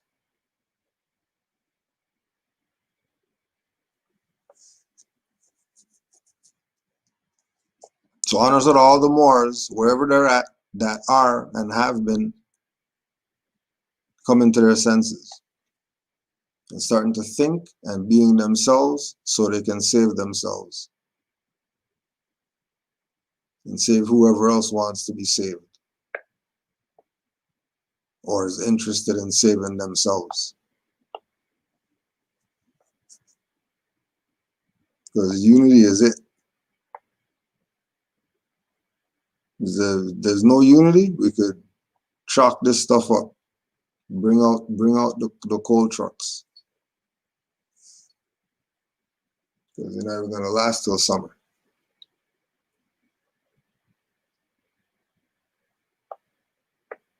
Because people have democracy running right now. Been had democracy running. That's not a form of government. That's not connected to government. That's not about the Constitution and de jure law and jurisprudence. None of that. But that's what you wanted. All right. You better have a nationality because these people aren't playing.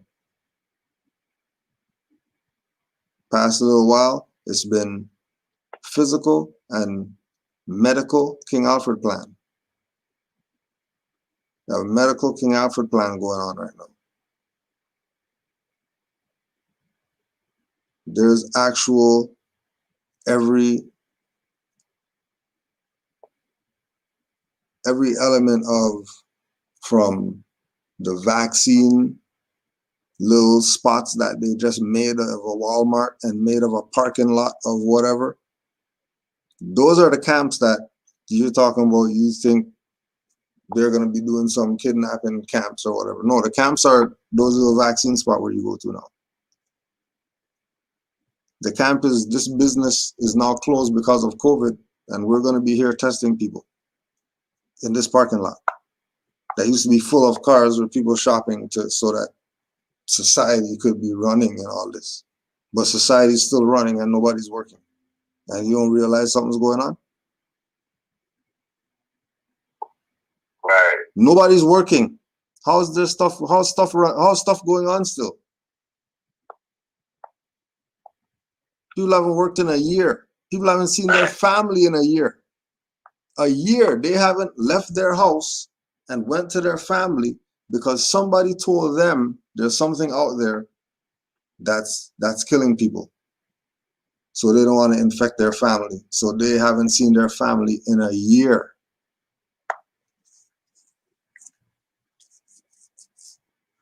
Because something's out there. That's crazy, bro.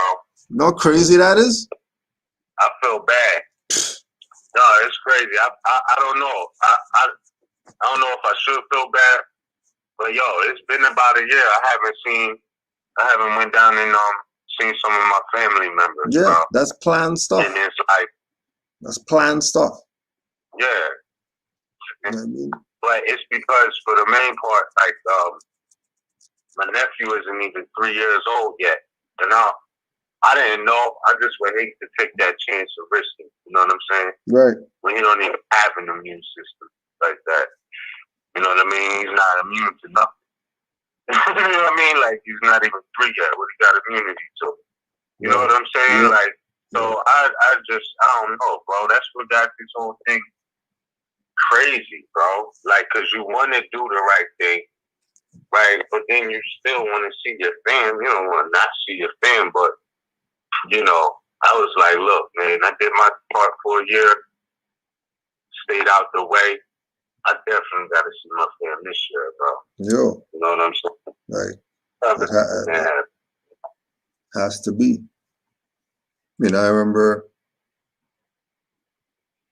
when was, I think I was talking with an elder either on the bus or something. And she said, yeah, I haven't seen whoever it was since last year, March. I'm like, what are you talking about? Like, so you could see people on the bus every day, not catch nothing, but your family over there, you can't see them because you're gonna give them something. Like you can see people at your work, you can see people at the food shop, you can see people at the grocery, but you can't see your family. Jacked one the other day with if National Guard could do this, and then they have pictures of all of them chilling together, laying on each other and all this, no mask on, nothing. If they could do that, if they could be in DC right now, sleeping on the floor of the Capitol building, no plastic between each individual National Guard and all that, what happened to the plastic? Supposed to stop the COVID and stuff. No plastic between everybody? So how come these children are in school with plastic around them and all that stuff as if there's something going on? Something's not right here. Too many inconsistencies. Too many inconsistencies. No. That's a major fact. And like, yo, it really very well may be all planned, bro. I wouldn't be surprised because it bugged me out. Like, the first thing Trump did after he lost the election, or they said he lost the election back in November, his very next move was to bring all of these troops back here, you know what I mean, out of Iraq and Afghanistan and Syria. And I'm like, damn, you know what I mean? But maybe that was the move the whole time, was to put them on to the land here, you know what I mean? Get them there and get them active. Right. You know what I mean? Yeah. No, you know, but it's just like, oh, how convenient. You just brought all of these troops home and then there they go, like a reason already, right? Mm-hmm. I don't know. Seemed planned to me, bro. And then that's the same thing that they sent the troops over there to do. Right. They brought it back here to do the same stuff to their own citizens or whatever that they were doing in somebody else's land, claiming to be some peacekeeper or something. Mm-hmm. That's how it goes in a democracy. And you bought into it. Now you're paying for it. We're all paying for it because of your ignorance. Want to be Negroes and blacks and coloreds instead of changing this paradigm.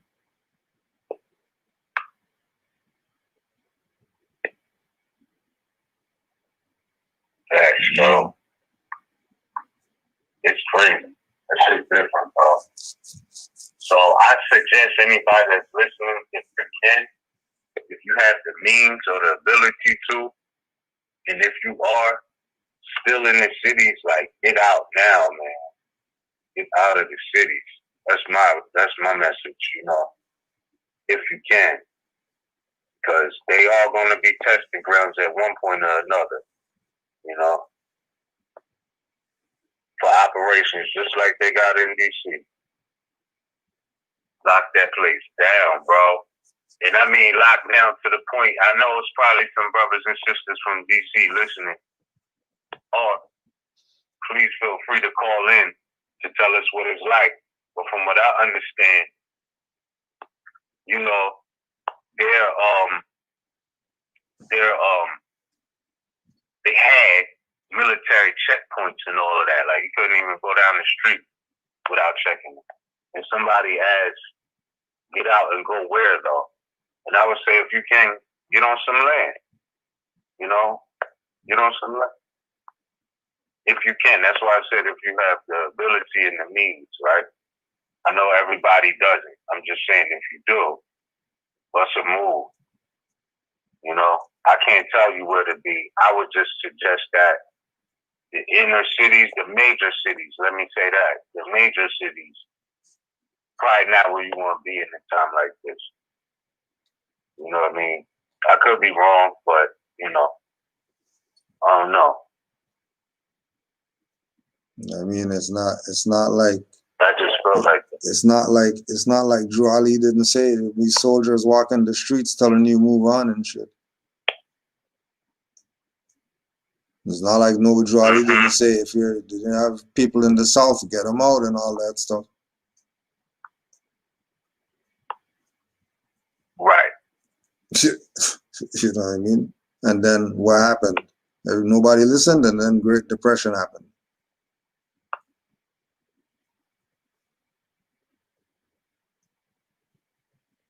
I didn't hear what you were saying. Like, forget that. We ain't helping you build no ark and all that stuff.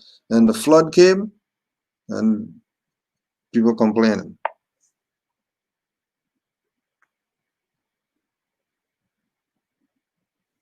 You know, and again, even with if you're that whole concept of you're not able to get out the city, you don't have the means to do that. When you say get out and go somewhere, go walk around the building. Go walk 2 miles, 4 miles. Go take a nature walk somewhere.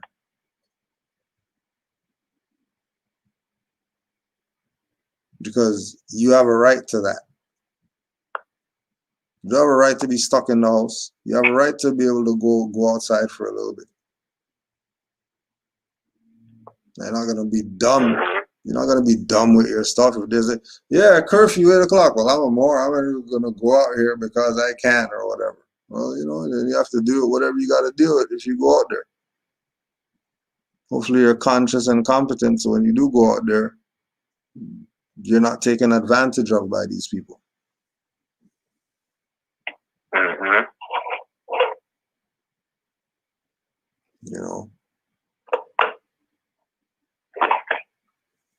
Because where it's at, we have no control over what's going on. We're riding with it. See where this stuff goes. That ain't my fault.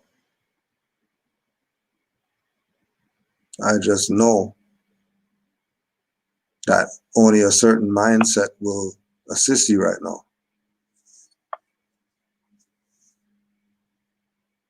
Only a certain mindset will assist you right now. We're figuring this out.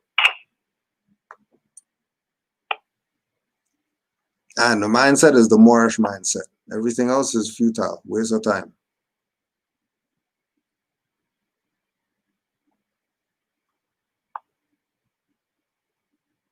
Only thing.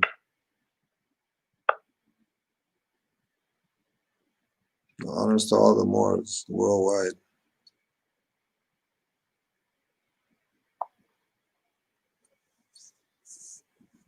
Honors to all the Moors. Indeed. Peace to all the Moors worldwide. All the civilizers. Sinners. Okay. I don't know. Brother Supreme, I would love to. I mean, if you listening still, and you want to give us, like, what's the view on what it's like out so-called DC area, man, please call in. You know, to call in 563-999-3403. I don't know. I just know what it's like from the outside looking in.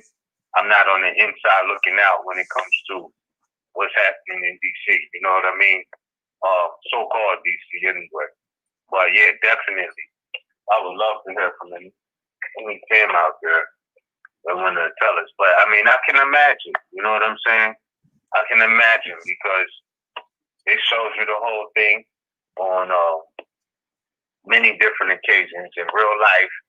But that's also a narrative they played out through movies with the RoboCop and the militarization of the inner city and whatnot, and them unleashing the robots to control the populace in the sense of everything. Okay, he said they mostly gone now. They're mostly gone now, though. But funny, Pennsylvania Ave by the White House is still on lock, though. Yeah, that's a fact. Okay, well, that's what's up, you know. That's crazy. Like, I'm just like, yo, I didn't know if they was going to try to pull one with that because they were saying, oh, be careful at all 50 state capitals. They was expecting violence and the whole nine. And, that wasn't the case. But I just stayed out the way. You know what I'm saying? That's all. Nothing to do with that. But, yeah, man. So, I don't know, bro, if you want to add anything on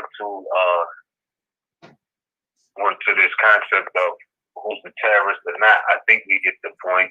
Yeah, But, we hit the point. We hit the point. Our last time. Yeah, we definitely hit the point. Say that again. No, I say we definitely hit the point. Yeah. If anybody got anything to add on, you could push one. But we've dealt with it. That's a fact. That's a major fact. Okay, so I'm gonna take the first caller 224-258. You live on the air. Peace, man. You with this? Hello, Islam. Are you able to hear me? Okay. Yes, we can hear you. I'm listening to tonight's broadcast, and you said some really interesting things and kind of following me closely, and everything you said is true. It's happening. I just never quite imagined the camps materializing in the way that they have. By that I mean with DC now being locked down and with these parking lots of different businesses now being used as vaccination sites or camps, put it. But I can see what you're saying. And I can see the King Alfred too. Mm-hmm. You can see what too? Pardon me, that ain't I can see the King Alfred materializing in it. In that, you can't get in. I don't know if it's the entire city right now, or you can't get out.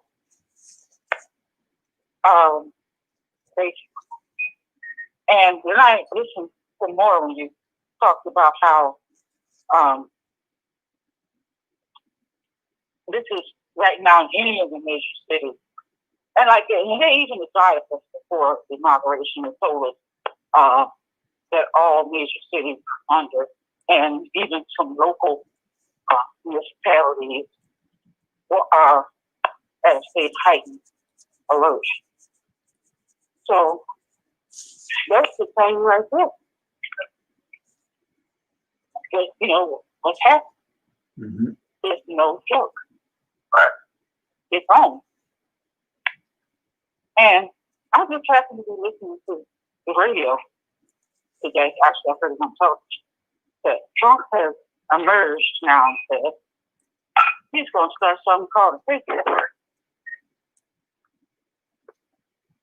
He's going to do what?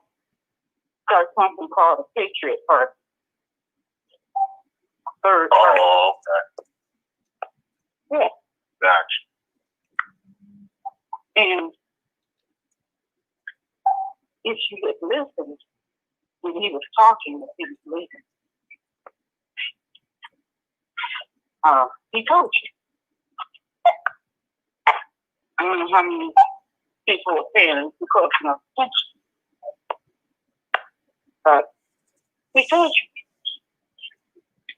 what he was getting ready to do.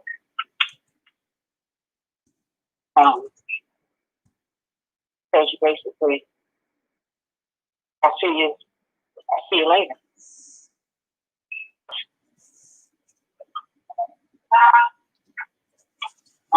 Yeah, that's the whole point. The whole point is to be able to recognize when these things are happening and either already be prepared or recognize it's time to get prepared. Because these are things that have been told to us is going to happen. This is not some stuff just happening right now, and we're supposed to be surprised. You know, it's supposed to be obvious. He said, yeah, well, he said, when he yesterday, he was sleeping, he said, we'll be back in a different form. So we're coming back in another form. In other words, we're not done yet, and we're still out here, and get ready. He told you himself to get ready. And then some people who are not quite paying attention, or just thinking now that finding them there to take a breath. That's not it. This time you start getting your house in order, your nationality, have you some food stored up, some water. Because we're at that part right now where you can't get out of the city if you're inside. And you can't get in. So whatever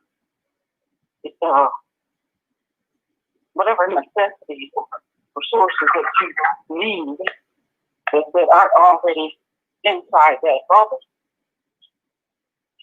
you're not going to get it. Until, like you said, well, I don't even say we still listening to both because this thing ain't nowhere near over. It just got started. Well, not just started, but it's on. And it's scary, but it's real. And as you say, this is not our people's fight. And it's like the more power we give, and if we see somebody the way they are now, it's because we have an equal.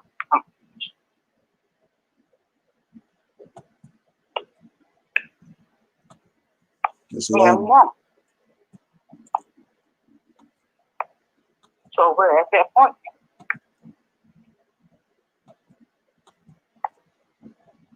Let's keep it real. Yes, indeed. It's here. It is here. You know, I know how they say be up in the world, not of it, but it's happening. You know what I mean? So those like they say, you're not supposed to flee a town for plague or anything like that. Be still, but I just think that I don't know. I could be wrong, but I just see it like the major cities is not that's not the place right now. Everything is 25% capacity, so it's not really at its full potential like we've known it to be anyway.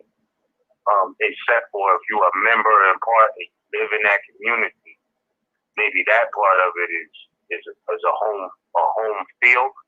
But outside of that, people go to the major cities to do business and commerce and production and exchange. And I'm not saying that can't happen, but I'm just saying like the math of it is way lower than what it used to be.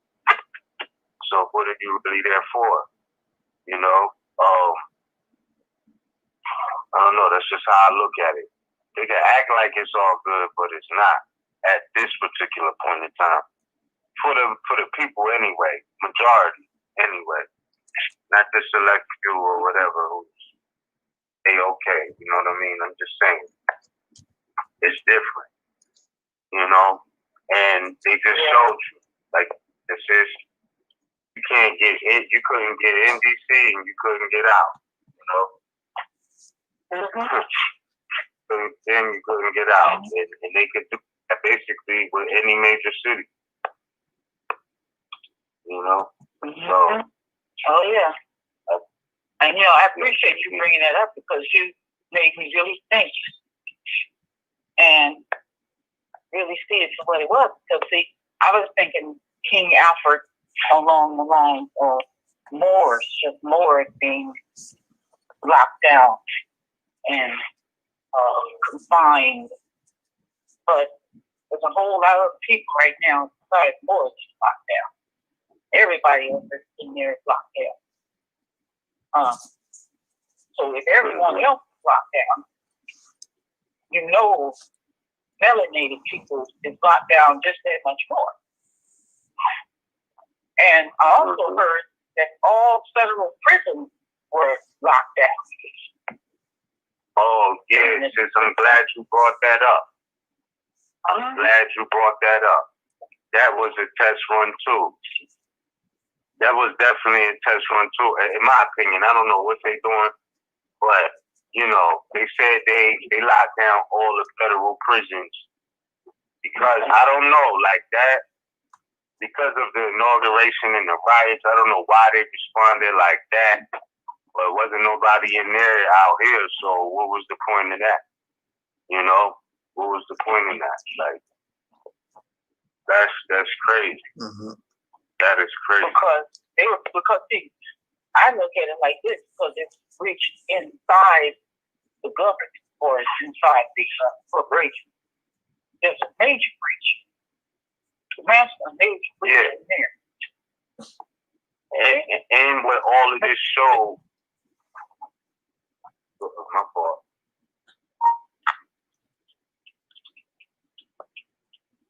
Yeah, pardon me, sis. What I was trying to say was, what all of this showed too, is that they don't have jurisdiction over certain things because they was all like, Trump should issue a mask mandate. He didn't have the jurisdiction to, because he only has federal jurisdiction.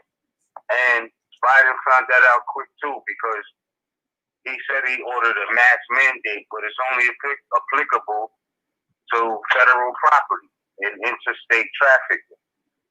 So, like, they can't issue a national mask mandate. That's up to the so-called states individually. Mm-hmm. So we got to realize we're talking about lockdown. Yeah. When you talk about that was like the first executive order, that he did. And when they talk about these lockdowns, you got to keep in mind federal jurisdiction is applicable to everything, like as far as states and people in different jurisdictions, So that's crazy. I'm highly thankful you put in and chimed in and added on. But we do have another caller. Okay. We'll get to the next. Islam, thank you for giving me the opportunity to speak. Peace and love. Peace, mother. Islam. Okay. Thanks for calling in and tuning in. All right. Cool. Let's go to the next caller. Caller 601-383. You live on the air. Peace, man. Hey, Rich Bay calling from Territory, Mississippi. Yeah, I got a statement. I don't know if y'all gonna agree with it or not, but don't y'all think those Albions doing the work that we were supposed to be doing? I mean, they went there to fight for a Republican form of government, right? So don't y'all think that they were doing the job we were supposed to be doing, but in a different way, not in the way they did it? They was really doing our work for us. Well, I mean, it was like Republican form. Go ahead. They was doing what they was meant to do. I'm gonna just put it like that. You know what I mean? You don't think they was fighting for a Republican form of government about what they was doing?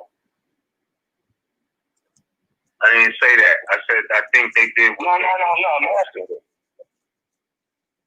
No, I think they had genuine, like I said in the beginning of this, like looking at it from a constitutional perspective. yes, they had genuine concerns, some of them, but some of them came there to do just what they did. And these people that did it, as you find out by the day, if you pay attention and analyze, like these were military members, policemen, firefighters, representatives, and Air Force people. That's what they wired to do. You know what I'm saying? I wouldn't say we were supposed to do that because, you know, property was damaged, lives was lost, the whole night. You know what I'm saying? I was talking about schools using law. I said, not to that extent. I said, they was going against, to me, it seemed like they was going against the democracy stand. They was more for the Republican form of government. And, you know, I guess, is it Article 4, Section 4, you know, Republican form of government? I can't quote the whole amendment, though, but I feel like that's what we were supposed to be doing, but not in that type of way. Feel like by using the Constitution as far as getting everything done. Hold on. What is it that they did that you think we were supposed to do? What part was we according to you? Okay, how do you do that? But how do you do that, though? How do you do that? By using the Constitution. Okay, so how do you... what I'm saying... What did they do that you saying we were supposed to do? What part? Was it breaking, like was it mobbing on it? Was it protesting? Was it going in the Senate building? Like what part are you saying they did that we were supposed to do? What part?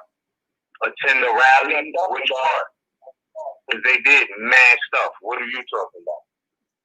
They were fighting. One of the other things they were fighting for was the Republican form of government. I'm not talking about going up there. I'm not talking about rioting and destroying stuff and acting terroristic and nothing like that. I'm talking about one of the things that they went also up there for was the fight for Republican form of government.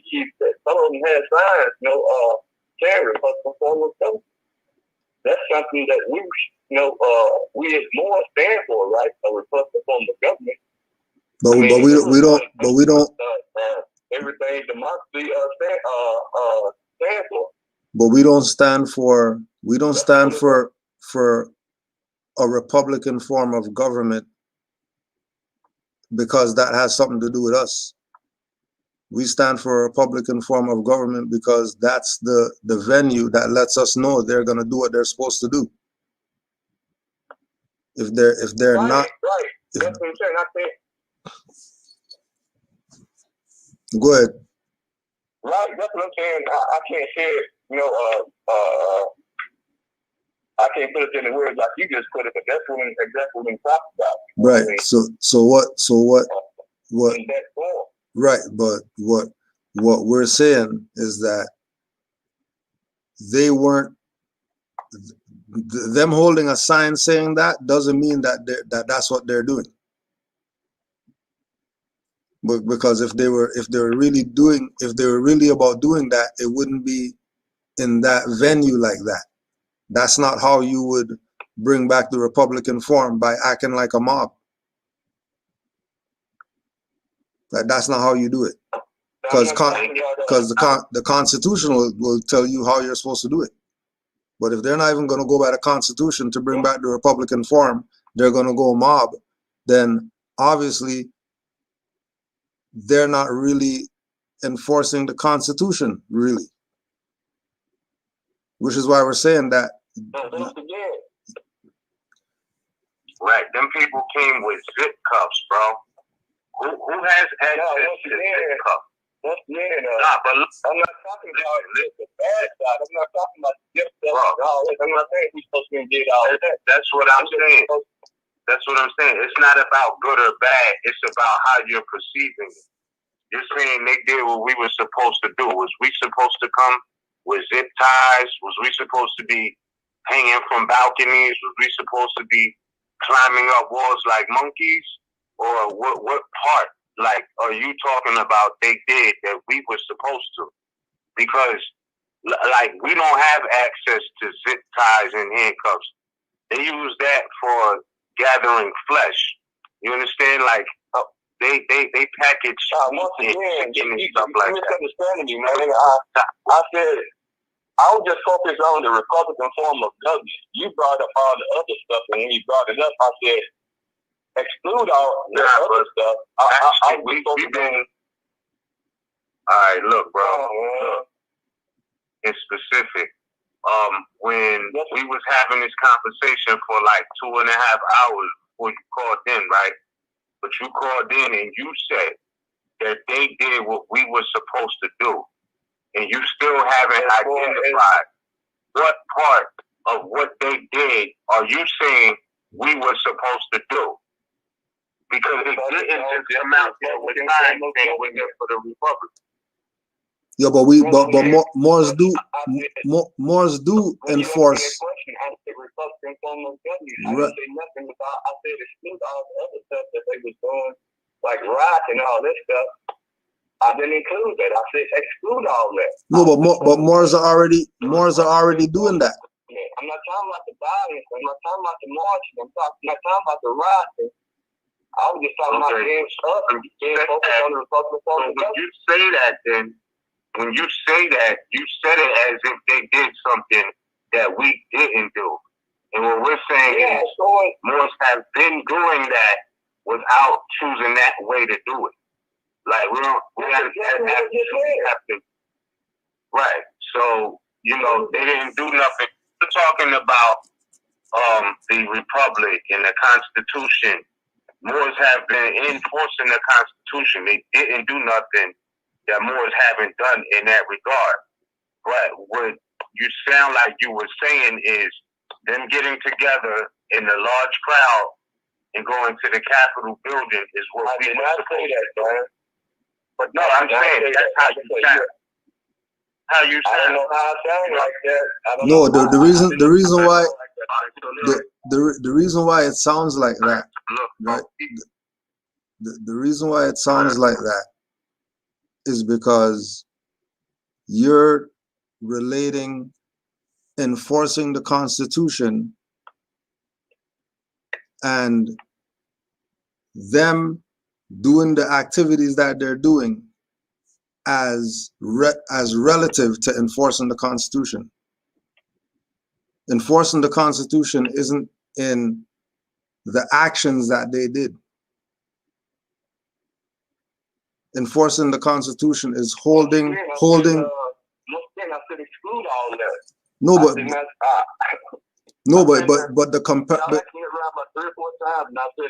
yes. Yeah, but this is what this is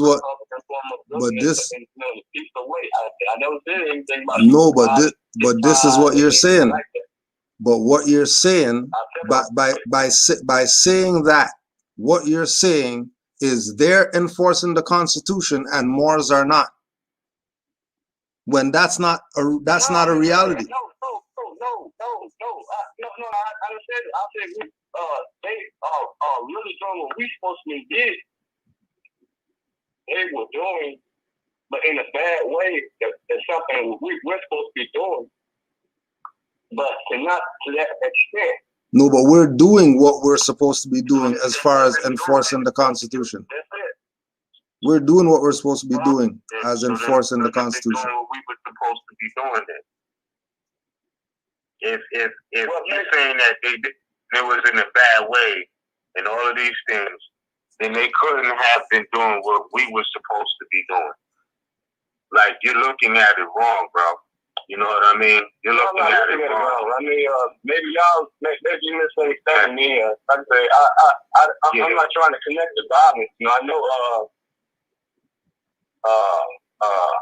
I was looking at, like I say, like we all been watching TV, looking going on. I said, man, they're doing the same thing we supposed to be doing, but not to the extent, going to the White House and causing all violence and doing, causing mischief and all that type of stuff. Only thing I was just focusing on is just enforcing the Constitution having a custom form of government in a peaceful fashion, but not to that extent. That's why I said earlier on in the conversation. I never said, and I also said that was something that we wasn't Peace, bro. not doing. I mean, I know we're doing that. We appreciate you, but we got another caller and we have limited time. But we do appreciate you. We heard you. Thank you for calling in, and we trust you be back to catch us on the next one. You know what I mean, bro? I appreciate it. So, Good luck. Hold on, more before you get that one, and I have Brother Supreme got in on the internet here. Let me just get him in there. Okay. Islam, Brother Supreme, you there? Islam, more peace, Islam. Can y'all hear me? Yeah, we can hear you. Peace, more. Well, that was one to sit through. I tell you. I mean, the brother probably don't mean no harm or something, but you know, sometimes we just gotta take it with a grain of salt, because if he's talking about we need to be doing what they was doing, like what, storming the Capitol and all that, come on, bro, you please picture that. Just imagine all of our people trying to storm the Capitol, and nah, come on, bro. They would have probably dropped the bomb right there. But anyway, how y'all be? Everything's peaceful, more. What you said? Everything is everything here on the home front. I'm glad, Mantis. Peace, Mitch. What's going on? How you be, bro? all is well, man. How about yourself, man? I know it's good to hear from you for sure, man. I know if I'm not mistaken, you probably, I don't know if you're still in the same area or whatnot, but from my understanding, you was in the midst of the storm. As far Islam. Oh yeah, I'm still here right now. I'm still here, more so. What's being called also a so-called essential worker. So they want to portray us as essential workers. But yeah, I'm in the eye of the storm, bro. Like I was typing earlier, most of the troops are gone. You know, say for Pennsylvania Avenue, you know, they're gonna keep that locked down, or what they a piece of what they call BLM, or Black Lives Matter Boulevard, whatever that crap is, or terrorists. But yeah, most of them are gone. It's just, you know, surrounding the White House, really pretty much the Capitol is like, you know, regular security and, you know, Capitol Police. Other than that, the military is gone. But for the most part, when everything did hit the fan, it was a sprinkle of our people out there, but most of them was, you know, Europeans, man. Most of the Europeans was, and that was a coup. Everybody know that was a coup. Right. You know the time when the Prophet Noble Ali, he been spoke big facts about that, man. You know,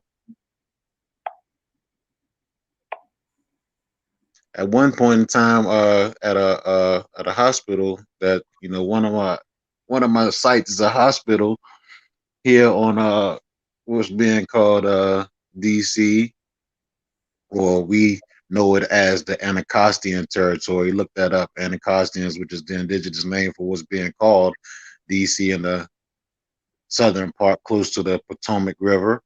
They had the military at the hospital actually giving out these vaccinations, bro. And one of the hospitals is where Kamala Harris got her shot at. I had a job site there. We were there actually to the day she got it. We were there, so had that thing on lock. But for the most part, man, it's all been prophesized, bro.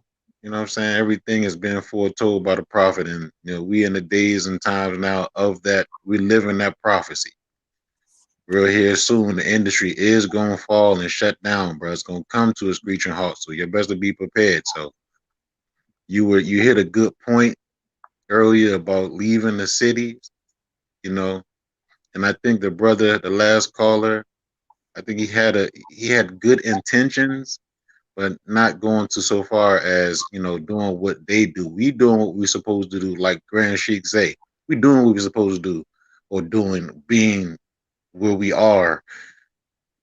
You know, just keep doing what you're supposed to be doing. You know, we in the right atmosphere and in the right lane. So that's what them radical Europeans. So let them do them, because they're gonna fall by the wayside. And just keep up the fight and keep studying and doing what the prophet, set out for us. It's long, man. Major facts, bro. Straight. Major And I'm not gonna stay long. I just wanted to, talk to my family again. You know what I'm saying? I ain't talked to y'all so long, so I Yeah, you just know. wanted to make sure I hear y'all voice and speak my voice to you. But I'll be calling y'all a little bit later tomorrow, and what I'm saying, on a holy day, and talk to y'all more. But I'll make some room for the other callers and the other family to get on. But peace and love to all Moors. Peace and love to you, Grand Sheik. Peace and love to you, Mitch. You know you, my man. Hit me up. It's love. No doubt, more. Indeed. Peace and love to you too. You stay safe out there, man. Stay out the way. Hey, you already know I got the military compound right here in the house, baby. So you I heard. already know what time it is. I want somebody to come up here because they won't leave out breathing. Peace, more. Hey, look, I'm doing what the prophets say. You hear me? I'm enforcing the Constitution. You hear me? Peace, Morris. Peace, Mark. Thanks. Peace and love. Well, that's deep. It was great to hear from the brother Supreme. Straight. All right, let's get to the next call. Caller 682. Hold on. 682-360. You are live on the air, fam. You with us? Assalamu alaikum. Peace, more. Alaikum salam, bro. I had a couple points I wanted to make. First point, with these vaccines, man, people better go watch The Giver. I don't know if y'all seen that before. Which one? Say it again. Something like The Giver. The Giver. Giver. The Giver. Talking about, some shit in there. Excuse my language. But there's another point I want to make real quick. We find it. It's from the Divine Warning by the Prophet. And if I can find the paragraph, I think. Oh, here it goes. We say the word Negro deludes in the Latin language to the word nigger, the same as the word color deludes to anything that is painted, varnished, and dyed. And every nation must bear a free national descent name of their forefathers, because honoring thy fathers and thy mothers, their days will be lengthened upon the earth. These names have never been recognized by any true American citizen of this day. Through your free national name, you are known and recognized by all nations of the earth that are recognized by said national government in which they live. The 14th and 15th Amendments brought the North and South in unit, placing the Southerners who were at that time without power, with constitutional body of power. And at that time, 1865, the free national constitutional law that was enforced since 1774 declared all men equal and free. And if all men are declared by the free national constitution to be free and equal, since the Constitution has never been changed, there is no need for the application of the 14th and 15th Amendments for the salvation of our people and citizens. Okay? So, when he said that all men were declared free and equal, I think he was referring back to the Declaration of Independence, right? So, in the Declaration of Independence,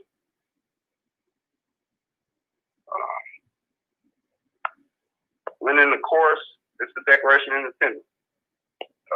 When in the course of human events, it becomes necessary for one people to dissolve the political bands which have connected them with another, and to assume among the powers of the earth the separate and equal stations to which the laws of nature and of nature's God entitle them.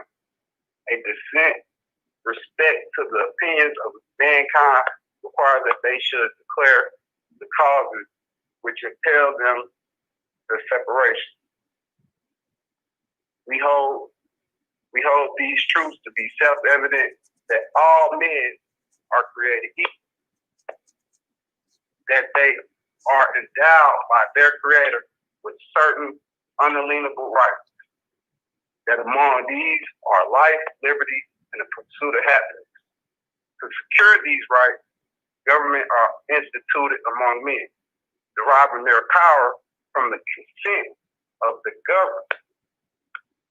And whenever any form of government becomes destructive of these ends, it is the right of the people to alter or to abolish it and institute a new government, laying its foundations on such principles and organizing its power in such form.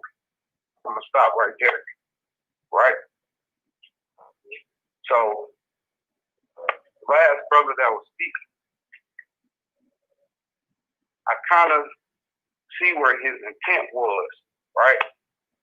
But where the confusion come at is it was two different parties at that Capitol. You had those that was fighting for a Republican form of government, and then you got those which we call Antifa that was trying to destroy what they was trying to do, right? So that's where I think the confusion came in. They was going in there on constitutional principles that the people, which we are free national citizens, have the right that when the government get out of control, we the people have the right to abolish the form of union. You know what I'm saying? That's a fact. That's a fact. Yeah, but like he said, you know, like y'all was telling him, how do you do that? Well, when I look kind of into it, I ain't studied much into it. You know, I ain't no Trump supporter because I support myself. I'm a free national republic. You know what I'm saying? Free national citizen of this Republican form of government, right? Which means I got certain unalienable rights. But same time, I've seen them. I ain't did too much studying into it, but I need to go back and look into it. I've seen where he said they was trying to put in suits in the different courts of each state, right? So what they did, if you read down in the Declaration of Independence, it said before you can abolish it or before you make those type of moves, you must put in grievance. You know what I'm saying? So what I'm thinking is some of those suits that they was putting in was the grievance. They weren't trying to hear that. You know what I'm saying? So when you're not trying to hear that, it's the right of the people. You know what I'm saying? So that's why that's the way of looking at it. That's a good way to look at it. I mean, you know what I'm saying? Yeah. Ooh. I think they did all of that had to happen in this, right? But I personally, like I said at the beginning, I was watching what they were saying on the actual floor more so than what was happening outside until they got to that floor. And I think they would have had a better chance at keeping it civil and letting the representatives do their thing on the objection. Yeah. Because after they laid out, or that one lady laid out the position for the objection, from them getting there, judicial branch for the vote, opposed to the legislature making that ruling or law to extend the voting, they might have very well been able to overturn it, but the violence switched the whole tone of everything. When they came out of lockdown, but they was locked down for like 6 hours, 7 hours. When they came back, it wasn't about none of that no more. They just like, yo, let's get this over with. Let's get him out of it. You know what I'm saying? Like, it wasn't even about that no more. Mm-hmm. And then you had people in the Congress and the Senate who withdrew their objections because they like, this is just too much. It got more emotional and way more off the law. Some people stuck to it. It is what it is. But that's how I think.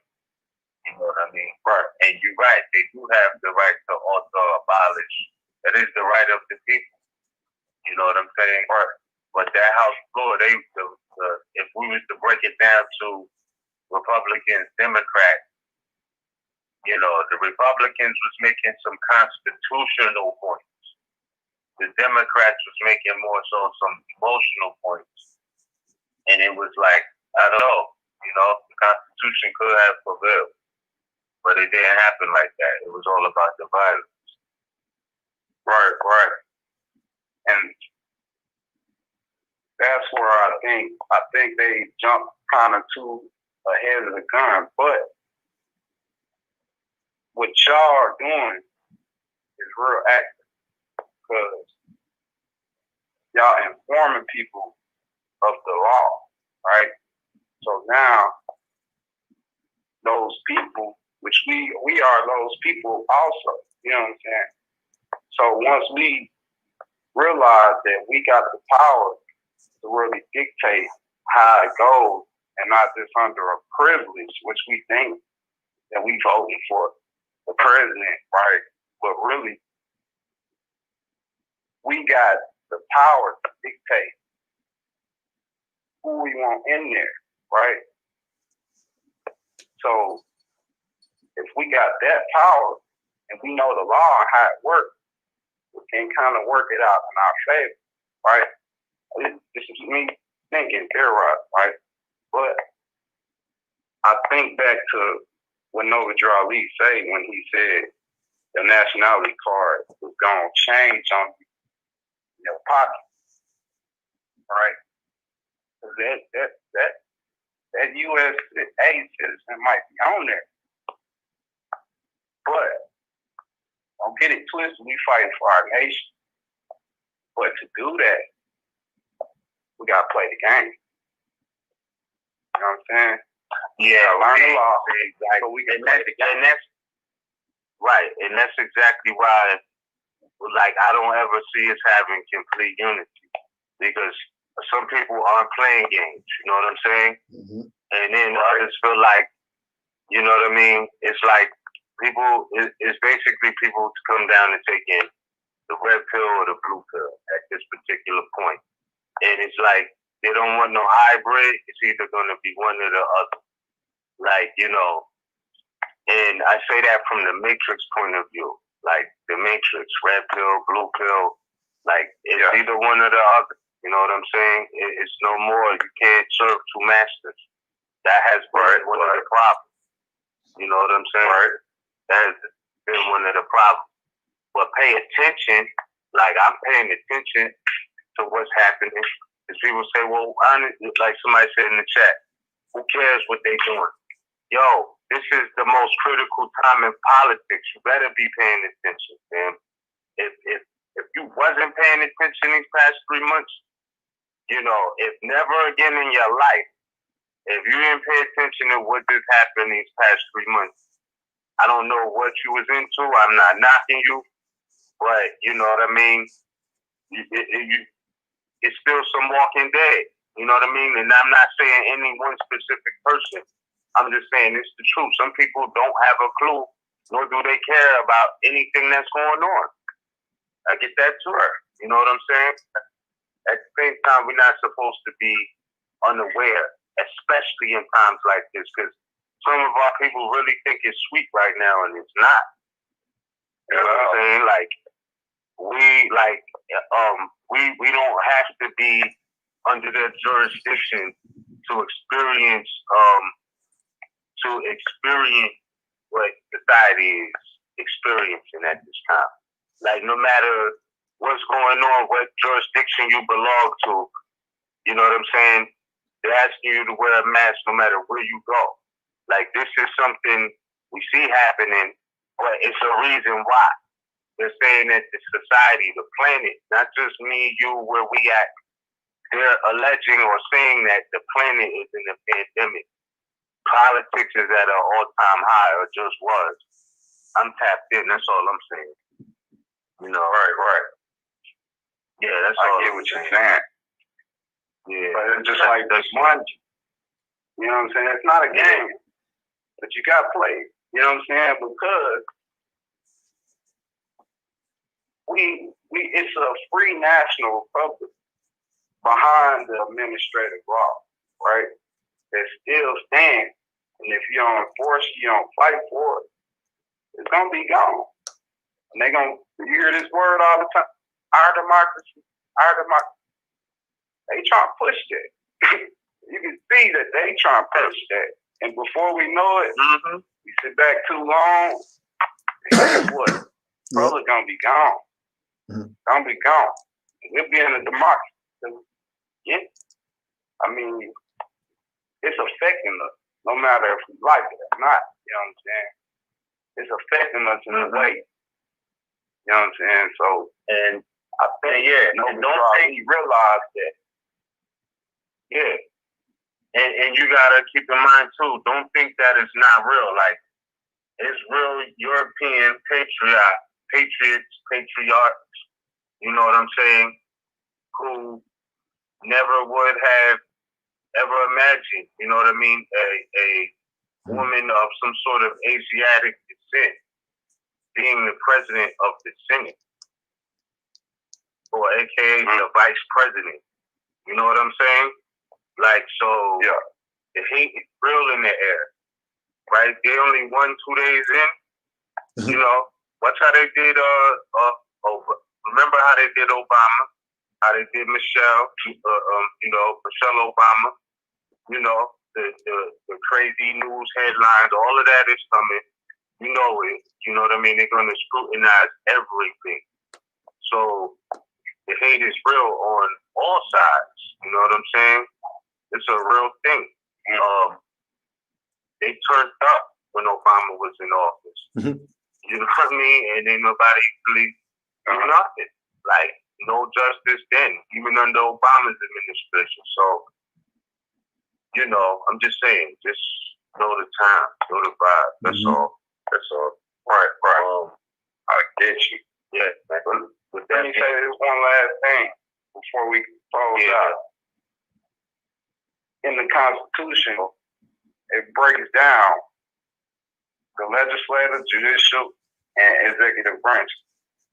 It breaks down exactly what we need to enforce, right? I know it sounds crazy, but once we do that, then our nationality card change in our pocket. You know what I'm saying? On that note, bro. Right. On that one, bro, we got it. Alhamdulillah. Allah. All right. It's on more. Indeed. We got one call. Peace and love. All right, peace.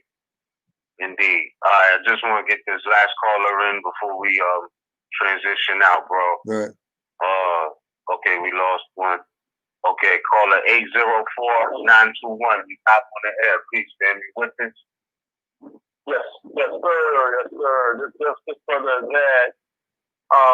Man, I'm gonna tell you, it's very refreshing, man, to hear you brothers doing the thumbs up a lot, man. Don't get too many chances to hear you guys, man. You guys been busy, man, doing your thing.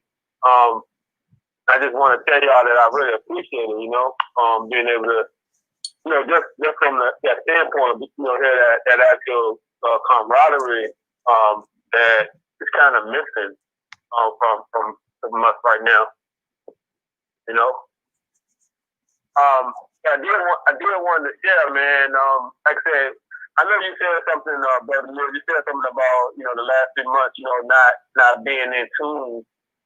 Me myself, I know I haven't been in tune with the stuff that they got going on because I don't. You kind of get bogged down with a lot of the stuff that they're doing, and it kind of irritates you, you know, because it's like, what can you do? You know, because that's their thing, and it's like, you know, we got to find a way through the wind and through the storms that's taking place right now. You know, so I stepped outside, and one of the things that has been bothering me was this little ban or whatever they say they got a curfew. You know, so I stepped outside, and I always wondered, you know, what are they doing while we're in the house?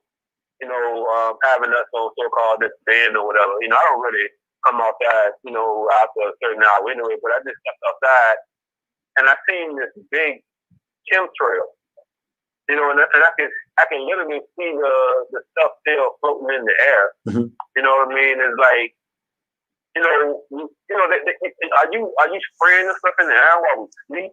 You know, so when you get up in the morning, you breathe, that's the first thing you breathe it in. You know, what is it? I don't even know, man. I just wanted to share that, man.